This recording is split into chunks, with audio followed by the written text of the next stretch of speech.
සංචාරක සංවර්ධන අධිකාරිය වෙනුවෙන් අද අපිත් එක්ක සම්බන්ධ වෙච්ච ඔයගොල්ලෝ හැම එක්කෙනෙක්ම ඉතාමත්ම ගෞරවයෙන් ස්තුතිපූර්වකව පිළිගන්නවා. විශේෂයෙන්ම කොවිඩ් වසංගත තත්ත්වයක් යටතේ සංචාරක කර්මාන්තය ආරම්භ කරලා හිමින් ඉදිරියට යන මොහොතකදී ඒ අවස්ථාවේ අපි කොහොමද වගකීමෙන් යුතුව ක්‍රියාත්මක කරන්නේ කියලා ඒ අවශ්‍ය දැනුම මඟ පෙන්වීම බෙදා ගැනීම තමයි අපේ මේ සම්පූර්ණ වැඩසටහනේ අරමුණ වෙන්නේ.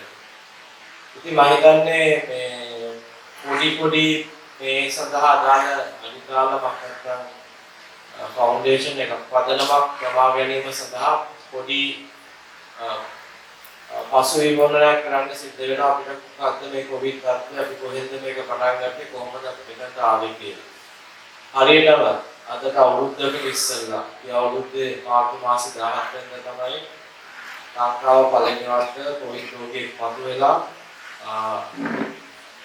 ලොක්ඩවුන් එකකට යාමට සැලසුණා.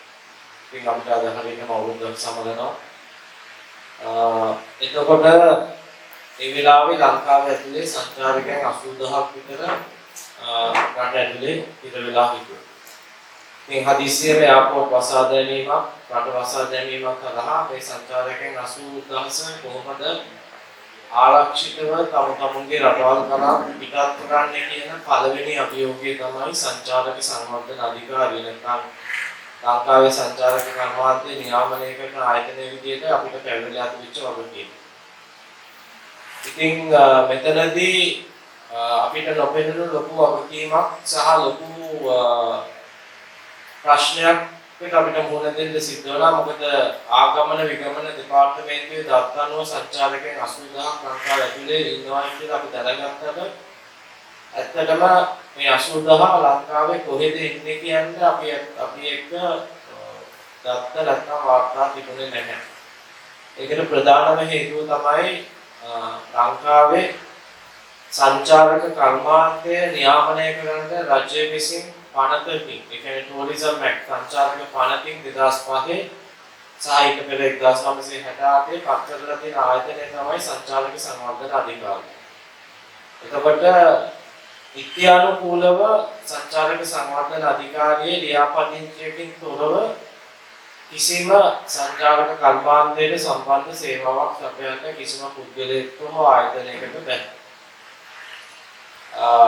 2009 ලංකාවේ අවුරුදු 30ක් පුරා පැවති යුද්ධ තත්ත්වයක් අවසන් වීමත් එක්ක අපි බලාපොරොත්තු වෙච්ච විදිහට ඉතාමත්ම ශීඝ්‍ර වර්ධනයක් 2018 දක්වාම නොපෙනවා සංචාරක කර්මාන්තය අපිට අත්දකින්න සිද්ධ වුණා. ඒ වර්ධනයත් හරහා අර අපි කියනවා වගේ හතු පිපෙන්නා වගේ සංචාරක සේවා සපයන්න මතු වුණා. ඒතකොට මේ හැම සේවා සපයන්නෙක්ම අවාසනාවකට මම ඔය කියන සංචාරක සංවර්ධන අධිකාරිය නැත්නම් නියාමනය කරන ආයතනයත් එක්ක සම්බන්ධ නොවි තමුන්ගේ සේවාවන් ඉදිරියට අරන් ගියා. සමහර අය ප්‍රාදේශීය මට්ටමින් ප්‍රාදේශීය ලේකම් කාර්යාලයෙන් වෙන කොහෙවත් තැනක රෙජිස්ටර් කරගෙන නමුත් සංචාරක සංවර්ධන අධිකාරියේ අප පෙන්වීමකින් තොරව තමුන්ගේ සේවාවන් පවත්වාගෙන ගියා.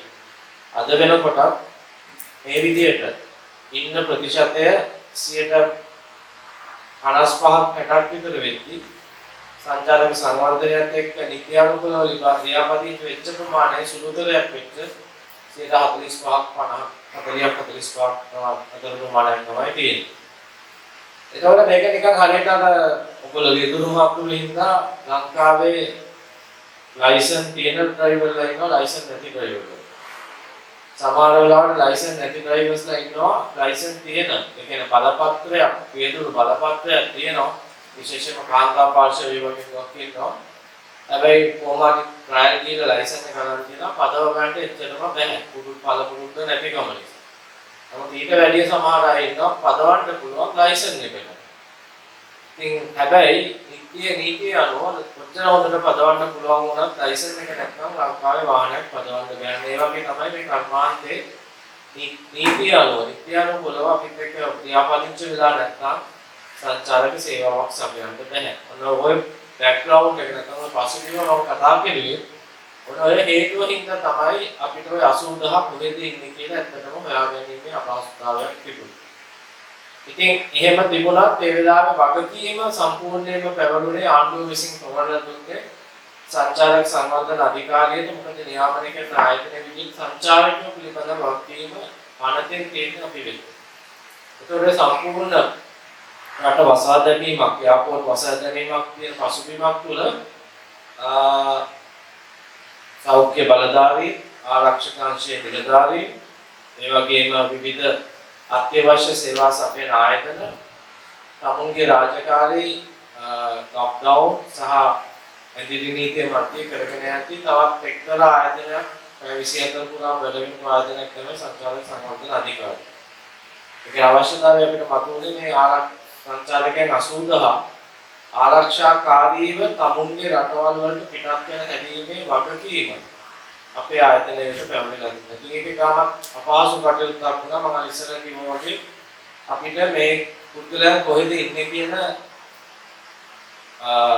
ඒ සොයා ගැනීම කිරීමත් මේ සම්පූර්ණ ප්‍රොජෙක්ට් එකේම කොටසක් වඩපත් වෙනවා. ඉතින් අපේ නිලධාරීන් විවිධ මට්ටමින් ඒ සඳහා උදව් වෙන්න ඉදිරිපත් වෙන ප්‍රාදේශීය මට්ටමේ නැත්නම් කලාපීය මට්ටමේ නැත්නම් ලෝකල් ලෙවල් ග්‍රාම සේවක මට්ටමේ හැම නිලධාරියෙක් එක්කම රටව වහලා තියෙන තත්ත්වයක් යටතේ තාමත් හොඳ සම්බන්ධීකරණයකින් වැඩ කරමු. අපිට පුළුවන් වුණා ලොක්ඩවුන් එක සති 3කින් අවසන් වෙද්දී ඒ සංචාරකයන් 70000කට ආසන්න ප්‍රමාණයක් ආරක්ෂාකාරීව තම තමුන්ගේ රටවල් වලට පිටත් කරලා හරියට 10000ක් විතර ඉතුරුනේ අපිට හොයාගන්න බැරි කම හින්දා නෙමෙයි. නමුත් ඒ වෙලාවේ ලෝකේ මතුවෙච්ච තත්ත්වය උඩ සමහර සංචාරකයන් හිතුවා ලංකාවේ තවදුරටත් පැතිරී සිටීම උන්ට ආරක්ෂාකාරී කියලා. ඒවන් සංචාරකෙක් අපිට බලෙන් අරින්න බෑ. ඉතින් අපිට පුළුවන් වුණා මේ සියලු දේම කළමනාකරණය කරගන්න. ඔය කටයුත්ත අවසන් වෙනවත් එක්කම සංචාරක සංවර්ධන අධිකාරිය සහ සංචාරක කර්මාන්තයේ මුළු ආයතන හතරම සභාපති ඇටියට කටයුතු කරන කිමාල් මහත්මිය අපිට කතා කරලා කිව්වා අපි ඇස්ටි වෙන්න ඕනේ කියලා. සංචාරක කර්මාන්තය ආරම්භ කරන්න අපිට අවස්ථාව හම්බෙන පළවෙනි අවස්ථාවේදී කොහොමද අපි මේකට සූදානම් වෙන්නේ, නැත්නම් කර්මාන්තය නැත්නම් සේවා සපයන්න කොහොමද අපි මේ සඳහා සූදානම් කරන්නේ කියන එක පිළිබඳව අපි කතිකාවතක් ආරම්භ කරලා ඒ සඳහා කටයුතු කරගෙන යන්න ඕනේ. ඉතින් මෙතනදී අපිට මම වැඩ කරන්නේ සංචාරක සංවර්ධන අධිකාරිය අධ්‍යක්ෂක සැලසුම් සංවර්ධන සහ ආයෝජන කියන අංශය බාරව. නමුත් ඒ වෙලාවේ අපි මේක කවුරුත් බලාපොරොත්තු වෙච්ච කටයුත්තක් නෙමෙයි. සභාපතිනිය මට අවස්ථාවක් නැත්නම් මගේ කිල්ලීමක් කෙරුවා මේ කර්තව්‍ය කට කරන්න පුළුවන් දෙයක්. ඉතින් මම මේ වෙලාවේ බාරගත්ත අමතක කටයුත්තක් හැටියට මාත් එක්ක මගේ අංශයේ වැඩ කරන නියෝජ්‍ය අධ්‍යක්ෂකතුමෝ 6 දෙනෙක් ඒ සඳහා කැප වෙලා වැඩ කෙරුවා. දීපන් එක්කෙනෙක් ඒ සඳහා කැපවෙලා ඒ වගේම අපේ පිටිපස්සේ ඉන්න විජිත මම හිතන්නේ විදුරු මහත්තයාත් අපේ සම්පූර්ණ ලොක්ඩවුන් පීරියඩ් එකේ අපිත් එක්ක එහෙම යන්න වැඩ කටයුතු කරත් මහත්තයෙකුනේ.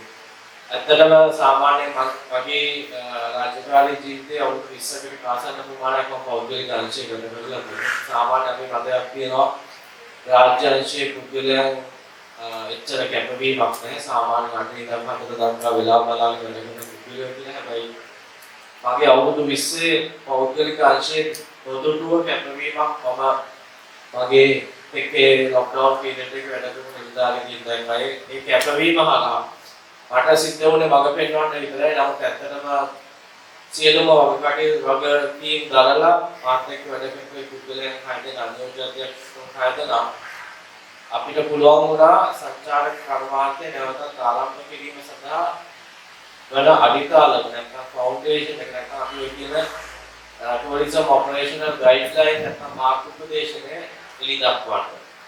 ඉතින් ඒක නිකන් ඇති වෙච්ච දෙයක් නෙමෙයි. අපි ඉස්සෙල්ලාම කෙරුවේ සභාපතිතුමිය මේ ඉදීම කෙරුවාට පස්සේ සෞඛ්‍ය අමාත්‍යාංශයේ නිලධාරීන් ලෝක සෞඛ්‍ය සංවිධානයේ නිලධාරීන් වෙනවෙන්ම හමුවීම. මොකද මේක සෞඛ්‍යමය තත්ත්වයක්.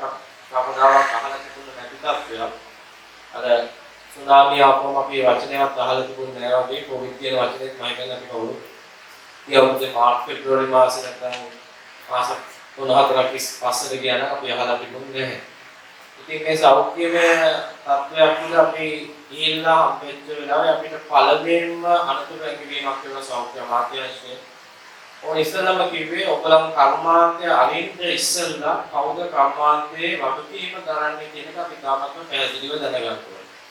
ඒක මම ගාවයි එවන් ප්‍රකාශයක් කරන්නේ මොකද අපි තමයි වගකීම දරන ආයතන. ඒක ඔතුමාලා කිව්වා එහෙම වගකීම දරන ආයතන උනාට ඔතුමාලාට සංචාලකයෝ 80000 ඉන්නේ කොහෙද කියලා හොයාගන්න බැරුව ගියා ඒක.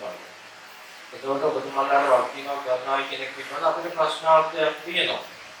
එතකොට මෙවන් වාතාවරණයක් ඇතුලේ කර්මාන්තය නැවත ආරම්භ කරනවා නම් අපිට එවන් අවිනිශ්චිත තත්වයකින් මේක ආරම්භ කරන්න බෑ.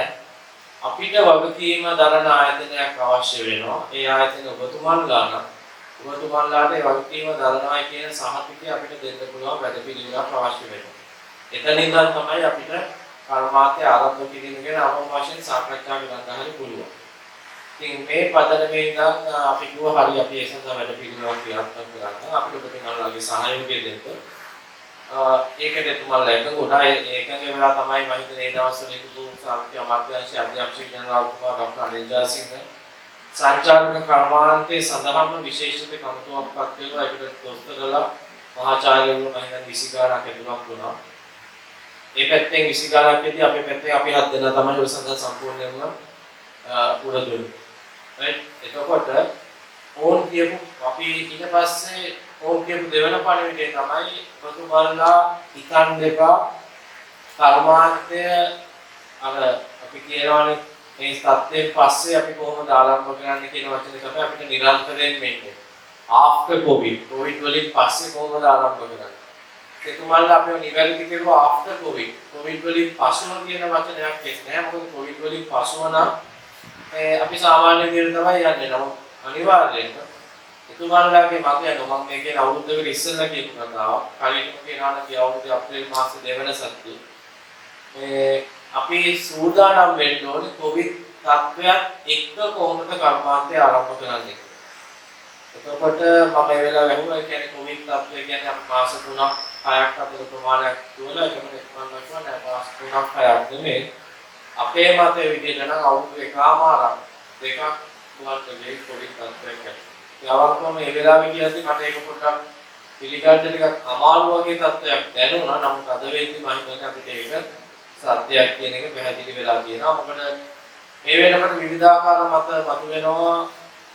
එන්නත් හොයාගෙන තියෙනවා, එන්නත් දෙනවා, එන්නත් දීපම යන්න පුළුවන්, එන්න පුළුවන්. නමුත් යථාර්ථය අදට මුළු ලෝකෙම සෞඛ්‍ය නිලධාරීන් මෙන්න මේ මොහොත වෙනකොට විභාගය නොකලා මොකක්ද මේ කොවිඩ් කියන එක පිළිබඳව හරියටම හරි පිළිතුරක් පවා ගන්න අධ්‍යයන කටයුතු පරීක්ෂණ කටයුතු යෙදෙනවා. right එතකොට මේ තාමත් අද ඉංග්‍රීසියෙන් කියන ට්‍රයල් and error පීරියඩ් එකක් තමයි තාමත් යන්නේ. සමහර අය රිස්ක් එක ගන්නවා, සමහර අය රිස්ක් එක ගන්න නැහැ.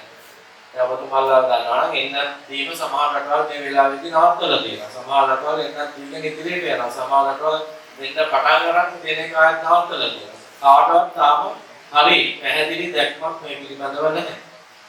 ඉතින් තාමත් අපි ඉගෙන ගන්නවා. ඒකින්ද අපිට අවශ්‍ය වෙන්නේ මේ වෙලාවේ කෙටි මාර්ග හොයන්න නැතුව කොවිඩ් එකත් එක්ක අපි කොහොමද ඉදිරියට යන්නේ කියලා ඒ සඳහා සූදානම් වෙන එකයි. මොකද එහෙම වුණොත් කොවිඩ් එක නැතුව වුණොත් නැත්නම් කොවිඩ් එකේ අනතුරු අවම වුණොත් අපිට අපි ලබාගත් දැනුම අපතේ යමක් වෙන්නේ. ඒක පහසුවක් වීම පමණයි වෙන්නේ. ඔය පදනමේ ඉඳන් තමයි මම හිතන්නේ අපි අර ඉස්සෙල්ලා කියපු ආර්ථික දේශාවලියේ පළවෙනි ඩ්‍රාෆ්ට් එක අපි ඉදිරිපත් කරලා ඒක අපි ඇත්තටම සංචාරක කර්මාන්තයේ විවිධ පාර්ශව නියෝජනය කරන සංගම් පුද්ගලයන් ආයතන හරහා අපි ඔවුන්ගේ අදහස් උදහස් මත ලබා ගන්න උත්සාහ කෙරුවා. අපි ඒක සාමාන්‍ය අප්‍රේල් මාසයේ අගවෙද්දී ඉදිරිපත් කරලා පිටුවස්තු 90ක විතර ඩ්‍රාෆ්ට් ඩොකියුමන්ට් එකක්. ඒකට අපි හැම පුද්ගලයෙක්ගේම අදහස් ලබා ගත්තා. ලංකාව ඇතුලේ ඉන්න විවිධ සංගම් පුද්ගලයන් ආයතන වගේම ලංකාවෙන් පිට ඉන්න සංචාරක කර්මාන්තයේ ටිකක් ඉහළින් ඉන්නවා කියන ලෝකයේ පිළිගන්න රටවල් වල ඒක වැඩ කරන ආයතනත් එක්ක අපි ඒ දවස්වල අපිට ෆිසිකලි හම්බෙන්න බැහැ. අදටත් බැහැ. Zoom meeting නැත්නම් webinar තාක්ෂණය හරහා සම්බන්ධ වෙලා ඒ අදාළ උන්ගේ මඟ පෙන්වීම දැනුම ලබා ගන්නවා. ඉතින් ඕකට අපි සාමාන්‍ය තවත් සතුටුනක් විතර ගත කරලා ඒ ආපු අදහස් විවේචන බැලපු අවස්ථා තිබුණා. මේ මොන පිස්සුවක්ද මෙහෙම කර්මාන්තයක් කඩින්න පුළුවන්. හැබැයි ඉතින් විවුර්ත මනසින් අපි කලුත් දෙයක් එක්ක ඉදිරියට යද්දී අපිට අවශ්‍ය වෙනවා විවුර්තව හැම අදහසක් හොගන්න. මම මගේ කණ්ඩායම හැමතිස්සෙම කියපු දේ තමයි මිනිස්සු බැන්නත් අහගෙන ඉන්න මොකද ඒකෙන් අපිට යන්න යමක් ඉතුරු වෙන්න පුළුවන් කියලා. ඒ සියලු දේම අවසන් කරගන්න සති තුනකින් මම සන්තෝෂයි කියන්නේ අපිට පුළුවන් වුණා සාමාන්‍යයෙන් අපිට ආපු අදහස් වලින් 90ක් විතර ඔය ගයිඩ්ලයින් එකට ඇතුළත් කරලා ගයිඩ්ලයින් එක තවත් වර්ධනය කරන්න. අපිට ආපු අදහස් වලින් අපිට ඉවත් කරන්න සිද්ධ වුණා නම් අපි මේ පුද්ගලයන්ට ආයතනවලට පෞද්ගලිකව කතා කරලා දුරකථනයෙන් හරි Zoom meeting එකකින් හරි කතා කරලා මේ පිළිබඳව ඔක්කොම මේක දාන්න බැරි හේතුව මොකක්ද කියලා පැහැදිලි කරලා දුන්නා සෞඛ්‍ය අමාත්‍යාංශය විසින් පත් කරපු අර කමිටුවේ නිර්දේශත් එක්ක. එතකොට ওই විදිහට ගිහිල්ලා අපිට සාමාන්‍යයෙන් මැයි මාසයේ 3 වෙනි සුමාන උත්තරවේදී අපිට පුළුවන් වුණා කර්මාන්තයේ විවිධ පාර්ශ්ව අදහස් එක්ක තවත් උපනාමපු මාර්ග උපදේශනය අවසන් කරන්න පිටු 78කින් සමාන වෙනවා.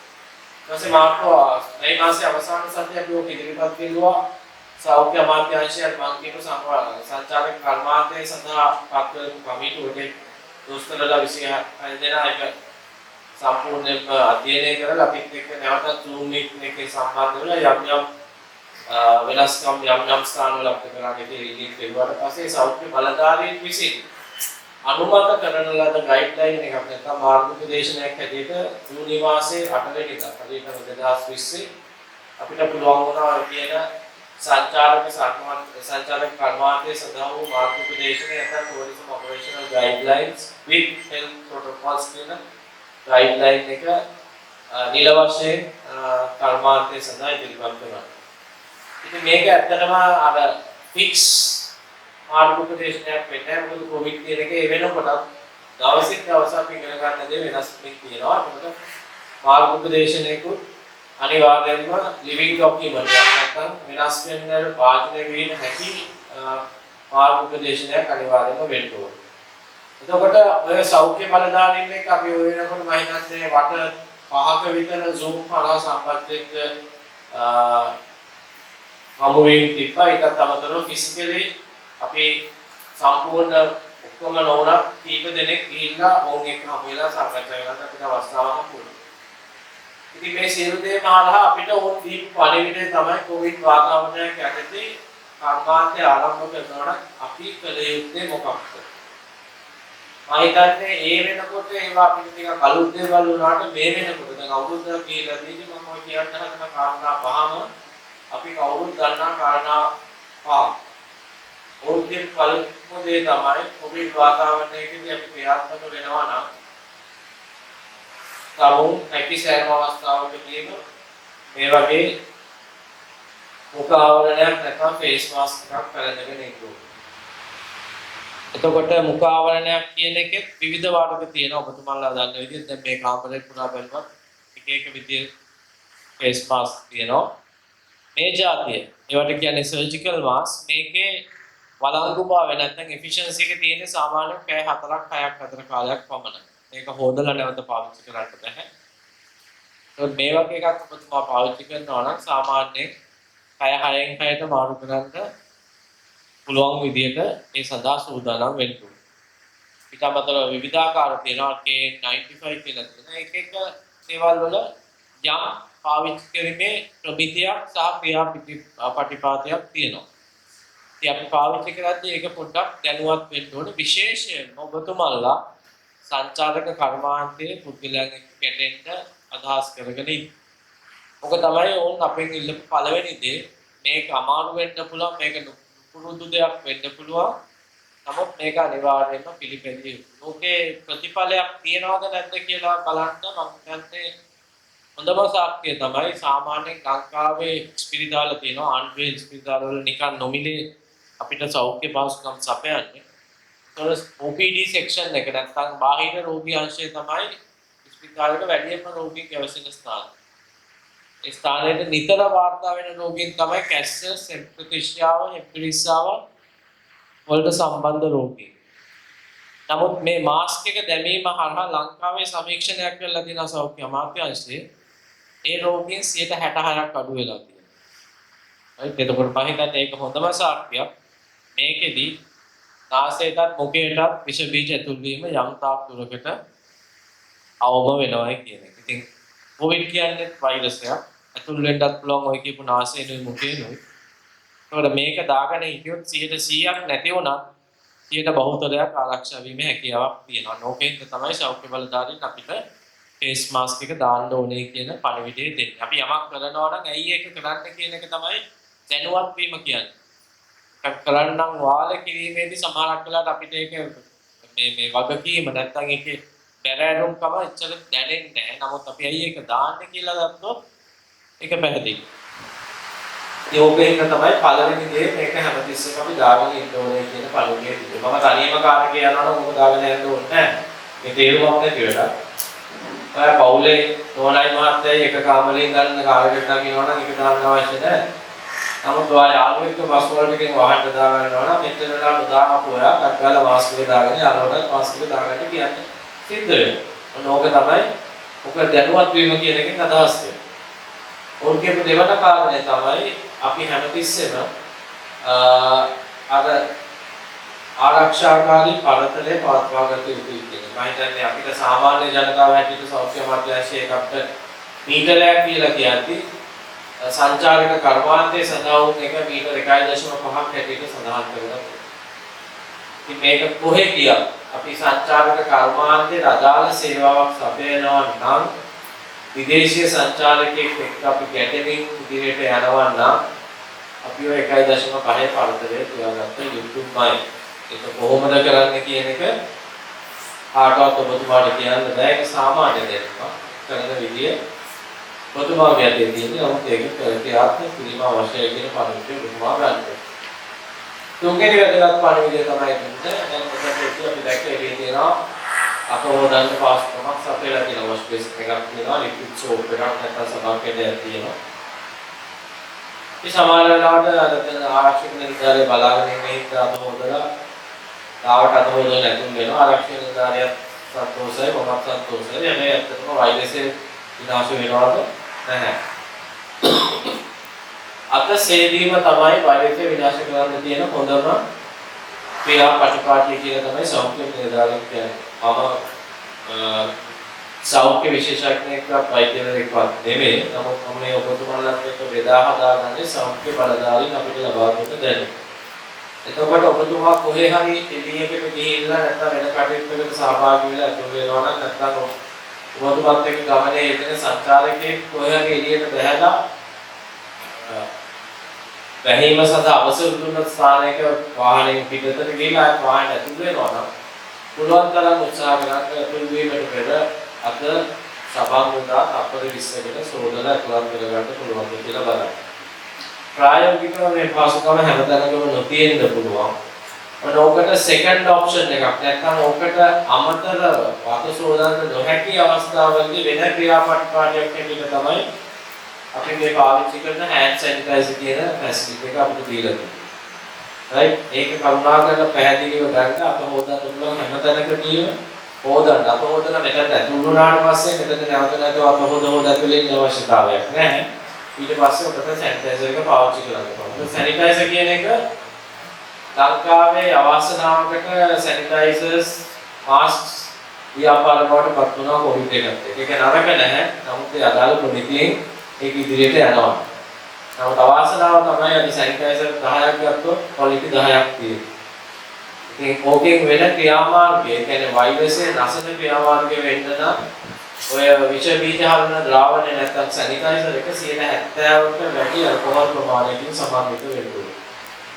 එතකොට අපි දන්නේ අපි අතුලේ තැන්වල තියෙන සැනිටයිසර් ප්‍රමිතියට අනුමත තියෙන්නේ කියලා. නමුත් ඔබතුමාලා සංචාරකයෙක් එක්ක මේ ගමන යන්න සැරිසරන්දි ලෑස්ති වෙද්දී අනිවාර්යයෙන්ම තමුන්ගේ වාහනය ඇතුලේ ඔය 70% හෝ ඊට වැඩි සාන්ද්‍රණයෙන් අල්කොහොල් සාන්ද්‍රණයකින් යුතු දියරයක් පවත්වාගෙන යන්න උත්සාහ කරන්න. ඒක ගන්න පුළුවන් දැන් කියනවා ටිකක් ගාන වැඩි වෙන්න පුළුවන් අර ලීටර් 5 බෝතල් අඩුවට දෙන ස්ථාන වලට වැඩි. හැබැයි අපි කරන්නේ මේක මොකටද? මේ පර්පස් එකට නම් හරියට ක්‍රියාත්මක කරන්න අත්‍යවශ්‍ය වෙනවා. ඔක තමයි තුන්වෙනි දේ උන් අපි ඉදිරිපත් කළේ. හතරවෙනි දේ තමයි අපි අවට සිටින පුද්ගලයන් පිළිබඳව නිතරම විමසිල්ලෙන් ඉන්න ඕන් කොවිඩ් රෝගී තත්ත්ව ලක්ෂණ පෙන්නුම් කරනවාද කියලා. ලක්ෂණ කියලා අපිට ඒ දවස්වල කිව්වේ උණ සෙප්‍රතිශ්‍යාව, නාසයෙන් සුදු දියර දැරීම, ඉසරදේ ඇඟපත රුදාව, ඉදිමත ගතිය මේ සියලු දේවල් කොවිඩ් වල රෝගී ලක්ෂණ වෙන්න පුළුවන් කියලා අපේ සෞඛ්‍ය බලධාරීන් කිව්වා. නමුත් කාලයත් එක්ක අපිට මෙහෙම කොටසක් කිව්වා දැන් හැම පුද්ගලයන් මේ ලක්ෂණ පෙන්නුම් කරන්න ඒකෙන් තමයි රෝගී ලක්ෂණ නැති පුද්ගලයෙක් කොවිඩ් වෙන්න පුළුවන්. ඉතින් ඒකෙන් අපි මේක පොඩ්ඩක් කතා කරලා දැම්මා. මොකද අදට ඔෆිස් වල මිනිස්සු ඔළුව කැක්කුම තියාගෙන උඩ තියාගෙන වැඩට උත්සාහ කරනවා බෑන්ඩ් එකක් ගාලා. හොඳට කතන්දරේ ඉන්නවා. ඒක ඇත්ත තත්ත්වය. වෛද්‍යමය තත්ත්වය තමයි අදට කොවිඩ් රෝගීන්ගෙන් 60%ක් 65ක් රෝග ලක්ෂණ පෙන්නුම් කරනවා. හරි 30ක් 35ක් ලක්ෂණ නැති රෝගීන් ඉන්නවා. එතකොට අපි ලක්ෂණ පිළිබඳව විමසිලිමත්ව සිටීම අතහැරියොත් ඒ කියන්නේ අපි 65ක අනතුරක් එක්ක ඉදිරියට යන්න ලෑස්ති වෙලා තමයි ඒක කරන්නේ. හරි? අපේ අනතුර අදටත් ලක්ෂණ තියෙන පුද්ගලයන්ගේ වැඩි එකකින් ඔයගොල්ලන්ගෙන් ඉල්ලන්නේ අපි මේ සෞඛ්‍ය බලධාරීන් ඔයගොල්ලන්ගෙන් ඉල්ලන්නේ තමුන් සමග ගමනාගමන යෙදෙන සංචාරකයා වේවා, තමුන් සංචාරකයව ගන්න දෙන ආයතනයේ පුද්ගලයන් වේවා, නැත්නම් තමුන් ගෙදරින්දා සංචාරයක් ආරම්භ කිරීමට පෙර තමුන් එක්ක ගැටෙන පුද්ගලයෝ වේවා.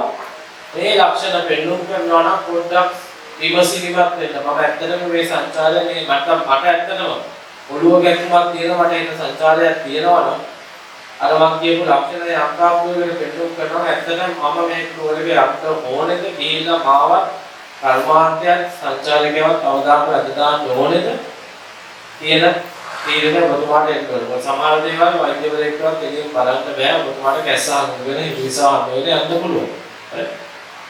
වගකීම කියන්නේ මොකක් තමයි හතරවෙනි දේ අපි ඒගොල්ලෝ ඉල්ලන. පස්වන සහ අවසාන දේ තමයි අපිත් එක්ක ගැටෙන, අපිත් එක්ක සම්බන්ධ වෙන, අපිත් එක්ක ගමනාගමනයේ යෙදෙන හැම පුද්ගලෙක් පිළිබඳවම සවිස්තර වාර්තාවක් රෙකෝඩ් කරලා ඔබතුමාලා තියාගන්න ඕනේ. ඔබතුමා දැවිලා මෙතෙන්ට ඇවිල්ලා මෙතනින් සංචාරකයෙක් ගත්තා නම් ඔබතුමා ගන්නේදී ගිහිල්ලා කතා කරපු පුද්ගලයා කවුද? ගත්තු සංචාරකයා කවුද? අරන් ගිහිල්ලා අවස්ථාවකදී නැවතිලා එතනදී ඔබතුමාලා එක සයිට් ගයිඩ් කෙනෙක් හරි ඒරියා ගයිඩ් කෙනෙක් හරි ඔබතුමා කවුද? මේ සියලු දත්ත සටහන් කරලා කවුරුත් මේක ඉල්ලට එකක් නැහැ. නමුත් තමුන් සංචාරයක් අවසන් කරලා තවත් දින 21ක් යනකම් මේ දත්ත ආරක්ෂාකාරීව ෆයිල් එකක හරි කොහේ හරි දාලා ගතවා ගන්න. මොකද රටක් හැටියට මොන අඩුපාඩුකම් තිබුණා ලෝකයේ දිහා බලද්දී ලෝකයේ කොවිඩ් වසංගතය පාලනය කරන හොඳට පාලනය කරපු රටවල් අතර පළවෙනි ස්ථාන 10යි 15යි අතර ලංකාව අදටත් තියෙනවා. ඒක තමයි ඇත්ත. අපිට ඒකේ ගෞරවය අපි අදාළ බලධාරීන්ට දිය යුතුමයි. වැරදිච්ච තැන් ඇති, අතපසු වෙච්ච තැන් ඇති. නමුත් ඒක පිළිබඳව අපි ආඩම්බරයෙන් කතා කරනවා. මේක දේශපාලනයක් නැහැ. කවුරු කෙරුවත් මේක අපිට මුහුණ දෙන්න නමුත් වැරදිච්ච තැනුත් තියෙනවා. හරි හොඳට කරපු තැන් ප්‍රමාණය වැඩි මම කතා කරන්නේ කොවිඩ් වසංගතේ. ඒක පිළිබඳව අපි ගෞරවයෙන් කතා කරනවා. මොකද ඒක කාටවත් හැල්ලුවට ලක් කරන්න දෙන්න බෑ. උදාහරණයක් ඇටියට පෞද්ගලික දවසට අපි ගයිඩ්ලයින් එක ඉෂුව් කරුවාට පස්සේ අපිට පිටරට සංචාරකයන්ගෙන් රාත්‍රියේ අපිට කෝල්ස් එනවා, ඊමේල්ස් එනවා. ඔයගොල්ලෝ මොනවද මෙහෙම කරන්නේ? අපි UK වල මෙහෙමයි කරන්නේ. මේ ලංකාව මෙහෙමද සංචාරකයන් ගෙන්නන්න. මට එතුමාලාට කියන්න සිද්ධ වෙන පුංචි පණිවිඩය. එකක් ඔබතුමාලා කරුණා කරලා තේරුම් ගන්න ඔබතුමාගේ රටට වැඩි මගේ රට මේක හොඳට පාලනය කරලා තියෙනවා. දෙක මම ඔබතුමාගේ රටට ආවොත් මම එහෙ ඔබතුමාලා දාන නීති විරෝධ ගරු කරලා තමයි මම එන්න ඕනේ. ඉතින් මේ වෙලාවේ ලංකාවේ තත්ත්වය සෞඛ්‍යමය ප්‍රශ්නයක් තියෙන්නේ. ඒකවල සෞඛ්‍ය බලධාරීන් තමයි මේ රටේ සෞඛ්‍ය පාලනය කරන කණ්ඩායම. ඕන් දෙන්න මඟ පෙන්වීම එක තමයි අපිට ඉදිරියට යන්න පුළුවන්. අපි මේ හැම දෙයක්ම ඉදිරිපත් කරලා තියෙන සෞඛ්‍ය මඟ පෙන්වීමත් එක්ක. එතකොට අපි කිසිම සංචාරකයෙක් මේ වෙලාවේ බලෙන් අපේ රටට එන්න කියන්නේ. අපි එන්නේ ඉස්සෙල්ලා මේ සියලු දේම පැහැදිලිව කියලා දෙනවා. ඒකෙන් තමයි ඔබතුමා මේ පිළිබඳව අපි විමසිලිමත් වෙන්නේ. ඒ ඔබතුමා මේ එක්ක යන්න කැමති නම් එන්න අකමැති නම් මේ තත්ත්වය පාව යනකම් ඉන්න. ඒක තමයි දෙන්න තියෙන පණිවිඩය. මොකද අපි මොනවා කිව්වත් කර්මාන්තයක් හැටියට අපිට අවශ්‍ය මේක ඉක්මනට ආරම්භ කරගන්න ඔබතුමාලාගේ රැකියාව නැති වෙලා ආදායම බිඳුවට බහැලා අවුරුදු 3ක් තිස්සේ අවුරුද්දක් තිස්සේ ඉන්නවා. ඊට ඉස්සෙල්ලත් ඒවත් තත්ත්වයක් වතුනා යම් කාලයකට. හැබැයි අපි තේරුම් ගන්න ඕනේ මේ වෙලාවේ සෞඛ්‍ය බලධාරීන්ට ඔවුන්ගේ ප්‍රමුඛත්වයේ සංචාරක කර්මාන්තය ආරම්භ කිරීම නෙමෙයි රටේ ජනතාවගේ ආරක්ෂාව තහවුරු කිරීම.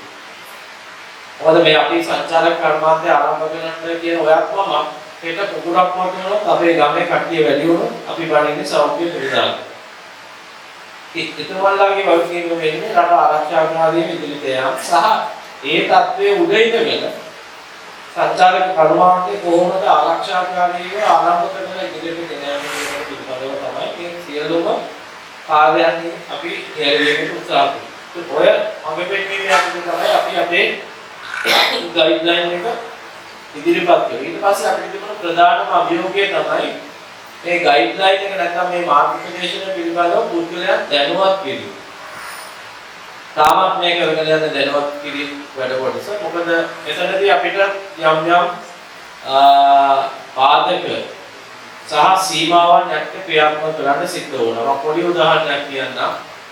දැන් අපි හැම කෙනෙක්ම කර්මාන්තයේ නියැලෙන හැම සේවකයෙක්ම කර්මාන්තය ආර්ථික විශ්ලේෂණයේ ගෝලීය සංචාරක කර්මාන්තයේ එක්තරා එක පාරටම නැවතීමත් එක්ක විශේෂයෙන්ම ආදායම් අඩු වුණා රස්ස නැති වුණා මේ සියලු දෙක මොන දෙක සිදු වුණා. ඒතකොට සමහර වෙලාවට ඔබතුමාලා ඉක්නවදී දැන් මේ අපි කතා කරන මේ අධිකාරිය නිලධාරි මහත්තුන්ට ඔතකින් ගාණක් නැහැ කොහොමද ආන්දේ පටි හම් වෙනවනේ. නමුත් මේ කියන කතාව සමහර පුද්ගලයෝ දන්නවා ඇති නොදන්නවා ඇති යථාර්ථය තමයි සංචාලක සංවර්ධන අධිකාරිය රජයේ ආයතනයක් වුණාට අපි කොහෙත්ම ෆයිනෑන්ස් මිනිස්ට්‍රි එකේ නැත්තම් රටේ මුදල් සම්පාදනය කරන ආයතනයක අපිට මුදල් ලැබෙන්නේ නැහැ අපේ කටයුතු කරගෙන යන පඩි නැටි ගෙවන්නවත් කිසිම දෙයකට අපිට මුදල් ලැබෙන්නේ නැහැ. මම දන්නේ අපේ වැඩ කරන රාජ මහත්තුරුවත් ඒක ඔක්කොමලා දන්නවද? ඇත්ත තත්ත්වය ඒක. ඔබතුමාලා වගේම අපේ පැවැත්මක් ඉක්ු කෙලින්ම රඳාපවතින පෙරටුපැවැත්ම සංචාලකයන් මත. අපේ ආදායම දුවන්නේ ෆන්ඩ් එකකින්. මේ ෆන්ඩ් එක හැදෙන්නේ ලංකාවේ සංචාලකයෙක් විදිහට එයාපෝට් එකේ තියෙනවා එම්බාර්කේෂන් ෆන්ඩ් ලෙවි කියලා එකකින් එක කොටසක් අපිට එනවා. හරි. ඒ වගේම සංචාරකයන් ලංකාව ඇතුළට ඇවිල්ලා ඔය අපි කියන අපිත් එක්ක සම්බන්ධ වෙච්ච හොටල් වල නැවතුනොත් එතනින් TPL එකකිය ටුරිසම් ඩෙවලොප්මන්ට් ලෙවි කියලා අපිට පොඩි ප්‍රතිශතයක් යනවා. ඔය දෙක එකතු තමයි අපේ ෆන්ඩ් එකක් ඇතුළේ. ඕකේ තමයි අපි දුවන්නේ. ඒක පෞද්ගලික අවුරුද්ද ගත්තොත් ඔබතුමාලාගේ වගේම සංවර්ධන සංචාරක සංවර්ධන අධිකාරියේ ආදායම බිඳුවට. මම ෆයිනෑන්ස් ඩිරෙක්ටර්වත් මූල්‍ය විකාශ බල අධ්‍යක්ෂකවරයෙක් නෙමෙයි. නමුත් මම මේක හොඳටම දන්නවා මොකද අපේ 2021 ඇක්ෂන් ප්ලෑන් එක සහ බජට් එක හදද්දී මම තමයි සෞඛ්‍ය අපේ මූල්‍ය අධ්‍යක්ෂකතුමත් එක්ක වැඩ කෙරුවේ. මොකද මම අධ්‍යක්ෂක සැලසුම් හින්දා ඒකට මට සම්බන්ධ වෙන්න සිද්ධ වුණා. ඒත් අපිට දීච්ච ප්‍රධානම අභියෝගය තමයි කොහොමද අපි මේ ආදායම් සහ වියදම් කියවගන්නේ. මොකද ඔය කාල පරිශ්‍රයේදී ඔබතුමාලා දන්නවා මේ සියලුම බාධක මැද්දේ සංචාරක සංවර්ධන අධිකාරිය අපිට පුළුවන් විදිහට අපිත් එක්ක සම්බන්ධ වෙච්ච පුද්ගලයන්ට මූල්‍යමය වශයෙන් විවිධාකාර වශයෙන් ආදාළ උපකාර ලබා දෙන්න සමු කෙරුවා. ඒක අදටත් ක්‍රියාත්මක වෙනවා. ඒ සඳහා අදාළ උදාර දෙන් කරලා තියෙනවා. මේ සියලු දේ අපි වෙන් කෙරුවේ අපිට ආදායම බිඳුවක් වෙලා දෙන්නේ අපේ පවත්වාගෙන ආපු මූල්‍ය කළමනාකරණයක් යටතේ ඉතිරිලා තිබිච්ච ෆන්ඩ් එක ආවා. මම ඔක කියන්නේ ඇයි ඔකින් අපිට පොඩි අපහසුතාවයක් වතුනා රට පුරා මේ වගේ සම්බන්ධ අපේ වියදමින් දරලා ක්‍රියාත්මක කිරීම. ඒත් අපි උදැනදී කරපු පළවෙනි ඉල්ලීම තමයි අපි ඉල්ලීම් කෙරුවා රාජ්‍ය නොවන සහ විදේශීය එම්බසිස් වලින් අපිට මේ සඳහා උදව් කරන්න. අපි උදව් කරන්න ඉදිරියට ඕස්ට්‍රේලියානු රජයේ විශේෂයෙන් ඉදිරියට ආවා. විශේෂයෙන්ම හෝටල් ක්ෂේත්‍රයේ දැනුවත් ක්‍රියාත්මක කරන්නට කුඩා සහ මධ්‍යම පරිමාණයේ होम स्टे गेस्ट हाउसेस පවත්වාගෙන පුද්ගලයන් යම් දිස්ත්‍රික්ක තෝරගෙන ඒ සඳහා ක්‍රියාත්මක කරන්න ඕන් මූල්‍යමය දායකත්වය අපිට ලබා දුන්නා. ඒකට අපිට කරන්න සිද්ධ වුණේ අපි පුද්ගලයන් එක්ක දැනුවත් වීම සෙෂන් ක්‍රියාත්මක කිරීම පමණයි. ඕන් සියලු දේම මේ සඳහා මූලික වශයෙන් අපිට අවශ්‍ය සහාය ලබා ගන්න. ඒ කර්තව්‍ය හරහා අපිට පුළුවන් වුණා සාමාන්‍යයෙන් ජූලි විතර වෙද්දී කර්මාන්තයේ දැනුවත් වීම යම්තාක් දුරකට ගොඩනගන්න. ඊළඟට අපි ශ්‍රී ලංකා අභියෝගය තමයි දැනුවත් වීමක් තියෙන පුද්ගලයෝ ඇත්තටම තමුන්ගේ රාජකාරී වලදී මේක හරියටම ක්‍රියාත්මක වෙනවද කියලා නිරීක්ෂණය කරලා ඒ සඳහා සාධකයක් ලබා දෙන්න. ඉතින් ඕක අපිට කරන්න බෑ. අපි ගිහිල්ලා සෞඛ්‍ය අමාත්‍යාංශයෙන් ඉන්න ඔබතුමාලා මේක සෞඛ්‍යමය ප්‍රශ්නයක් නිසා අපිට මේ කරුණා කරලා ඔබතුමාලාගේ ප්‍රාදේශීය මට්ටමින් ඉන්න වෛද්‍ය නිලධාරීන් ලවා මේ සාධකය ලබා දෙන්න පුළුවන් කියලා. මේකට අපිට බලපෑම ඕක මේ කොවිඩ් තත්ත්වයක් එක්ක අපිට ඒ සඳහා යොදවන්න සම්පත් සීමිතයි. ඒකින්ද අපේ නිර්දේශ වෙන්නේ ඔබතුමාලා ජාත්‍යන්තරව පිළිගත් විශේෂයෙන්ම සංචාරක කර්මාන්තය වගේ කර්මාන්තයක් එක්ක ජාත්‍යන්තරව පිළිගත් ඇගරීම් කරන ආයතන තෝරාගෙන ඒ සඳහා කටයුතු කිරීම තමයි මම හිතා ඒගොල්ලෝ හිතන විදිහට ඒක වැදගත් වෙන්නේ කියලා. හැබැයි ඒ ගයිඩ්ලයින් එක හදද්දී පිළිපැදිය යුතු දේවල් මොනවද කියලා අපි දැනුවත් වෙලා අපේ ක්‍රියාමාලා මේ පිළිබඳව දැනුවත් වීම ලබා දෙන්න. මොනවයි කියවලා තමයි මම හිතන්නේ අපි राज्य प्रशासन प्रोक्यूरमेंट प्रोसेस එකේ ගිහිල්ලා KPMG ගේ නායකයන් ඉස්සෙල්ලාම ඊට පස්සේ මේ වෙනකොට අපිට මේ process එක ඉක්මන් කරන්න ඕනේ අර්නස්ට් ඇන්ඩ් යන්ග් නායකයන් එකක් පත් කරලා මේ safe and secure certification process එක සමාන්තරව කරගෙන යනවා.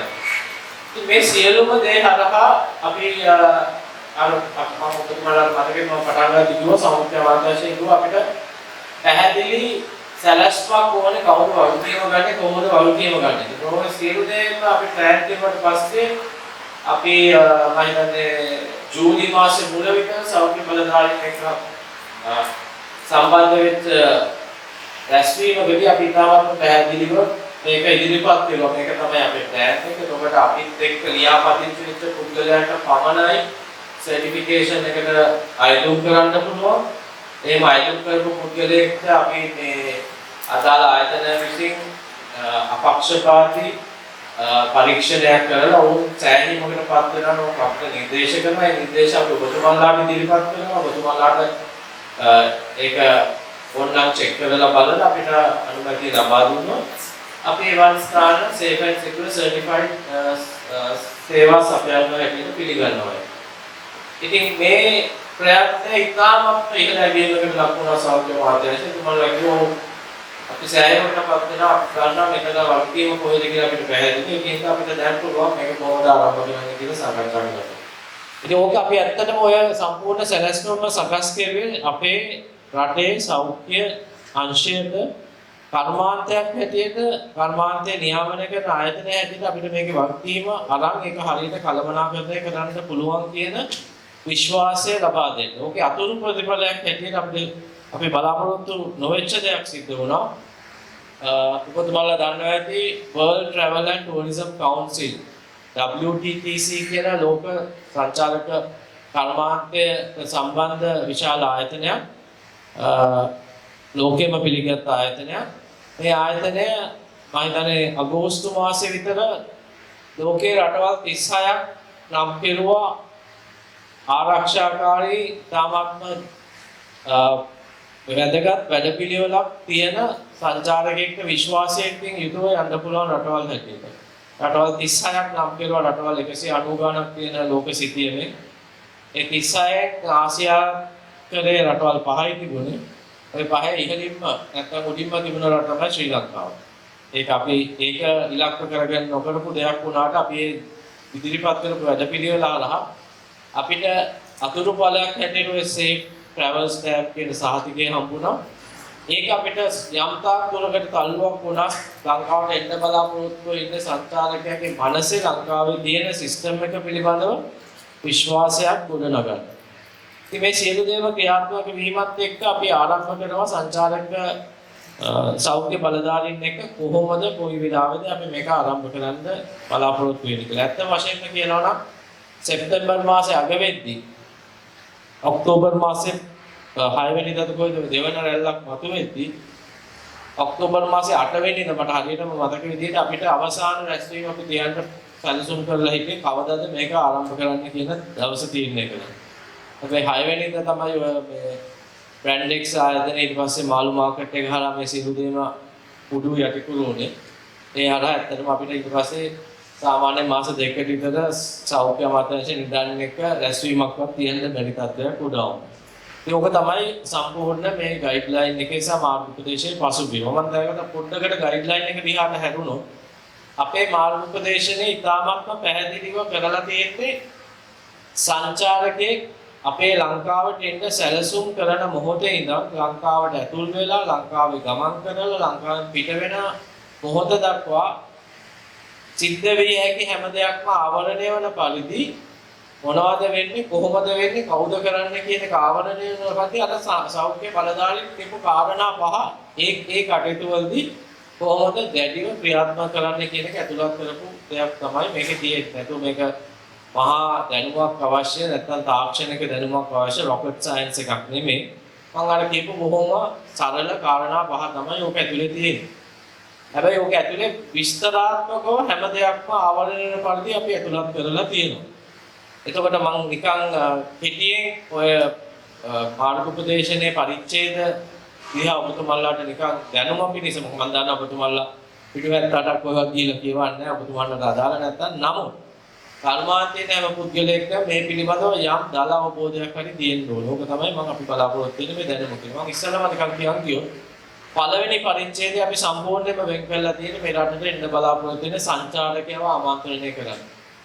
මොකද එතුමා එන්නේ අර ඉස්සරහපු සාමාන්‍ය තත්ත්වයට නෙමෙයි නව සාමාන්‍යයක් යටතේ. එතකොට එතුමාට නව සාමාන්‍යයක් යටතේ මේ රටට පාතියන් නැත්නම් එන්න බලාපොරොත්තු වෙනවා නම් අර ඉස්සෙල්ලා ඇවිල්ලා මේක ඉස්සෙල්ලා 25 සැරයක් ලංකාවට ආපු සංචාරකෙක් නම් ඒ 25 සැරේම නොකරපු දේවල් හුඟක් කරන්න සිද්ධ වෙයි. එතකොට මෙතනට ගොඩ ගහුවාට පස්සේ එතුමා කම්ප්ලේන් කරන්න බෑ පැමිණිලි කරන්න බෑ මං ආවේ මේකට නෙමෙයි. ඇයි මෙහෙම වෙන්නේ කියලා අපි ඒක සම්පූර්ණ පිටුරේ එතුමාට මවලා පෙන්නන්න ඕනේ මේක තමයි ඔබට බලාපොරොත්තු වෙන්න පුළුවන්. ඊළඟ ඕක තමයි අපි පළවෙනි පරිච්ඡේදය අරන් කරලා තියෙනවා. ඔබතුමා මෙතනට එනවා නම් මොනවද කරන්න පුළුවන් මොනවද කරන්න බැරි මොනවද මේ ඇතුල් වෙන්න අවශ්‍ය අත්‍යවශ්‍යම කාරණා මේ සියලු දේම පළවෙනි පරිච්ඡේදය හරහා සංචාරකයාට අර වහලා නැතුව ඉතාමත් විවෘතව හැම දෙයක්ම දැනුම් දෙන්න උත්සාහ කරලා තියෙනවා. ඊළඟට දෙවෙනි පරිච්ඡේදයේදී අපි කතා කරන්නේ රටට ඇතුල් වීමේ පිළිවෙත. නැත්නම් එයාපෝට් එකකින් දැන් හුඟක් වෙලාවට ඇතුල් වීමේ පර්යාන්තයේ ඇතුළතදී සංචාරකයා ඒ පර්යාන්තයේ ඇතුලේ ගැටෙන අනිකුත් පුද්ගලයන්. එයාලයින් එකේ ස්ටාෆ් එක වෙන්න පුළුවන්, බැංකුවක ඩියුටි ෆ්‍රී ෂොප් එකක නැත්නම් ක්ලීනින් ස්ටාෆ් එක වෙන්න පුළුවන්, ඉමිග්‍රේෂන් ඩිපාර්ට්මන්ට් ස්ටාෆ් එක වෙන්න පුළුවන්.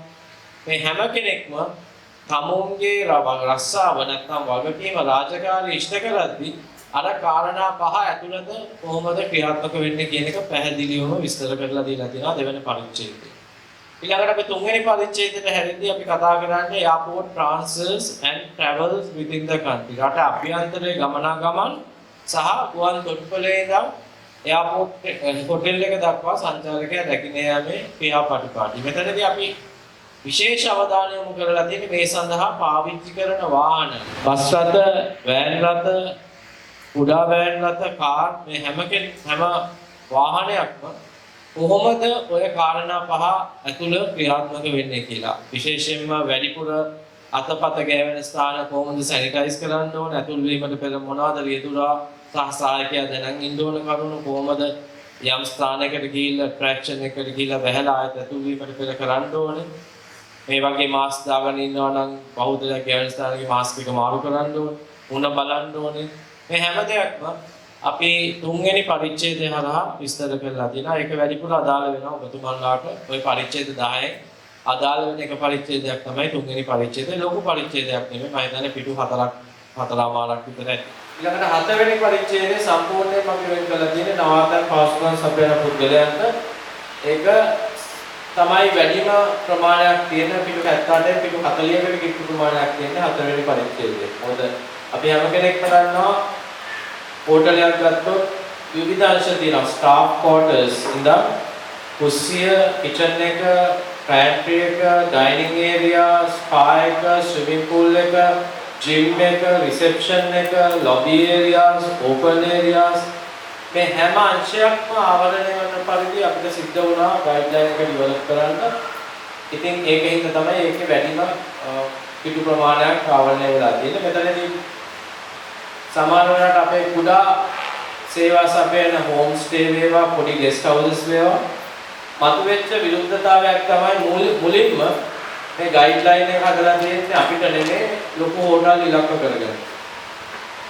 ගයිඩ්ලයින් එකක් හදද්දී අපිට සිද්ධ වෙනවා සියලු දෙනාම ආවරණ වෙන පරිදි හදන්න. හැබැයි දැනුවත් වීම හරහා තමයි අපි දැනගන්නේ කොහොමද අදාළ වෙන්නේ කියලා.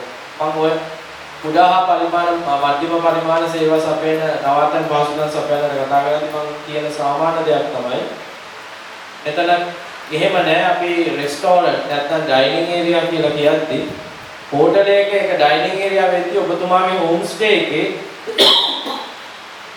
ඩයිනින් ඒරියා එක වෙන්නේ සංචාරකයට කෑම සපයන ඔබතුමාගේ කෑම මේස. ඒතකොට කෑම මේසේ කුඩු 6ක් වටේට තියලා තියෙනවා නම් දැන් එහෙම තියන්න බෑ. ඔබතුමා දැනගන්න ඕන මීටර 1.5 පරතරය තියන්න කුඩු කීයක්ද තියන්න පුළුවන්.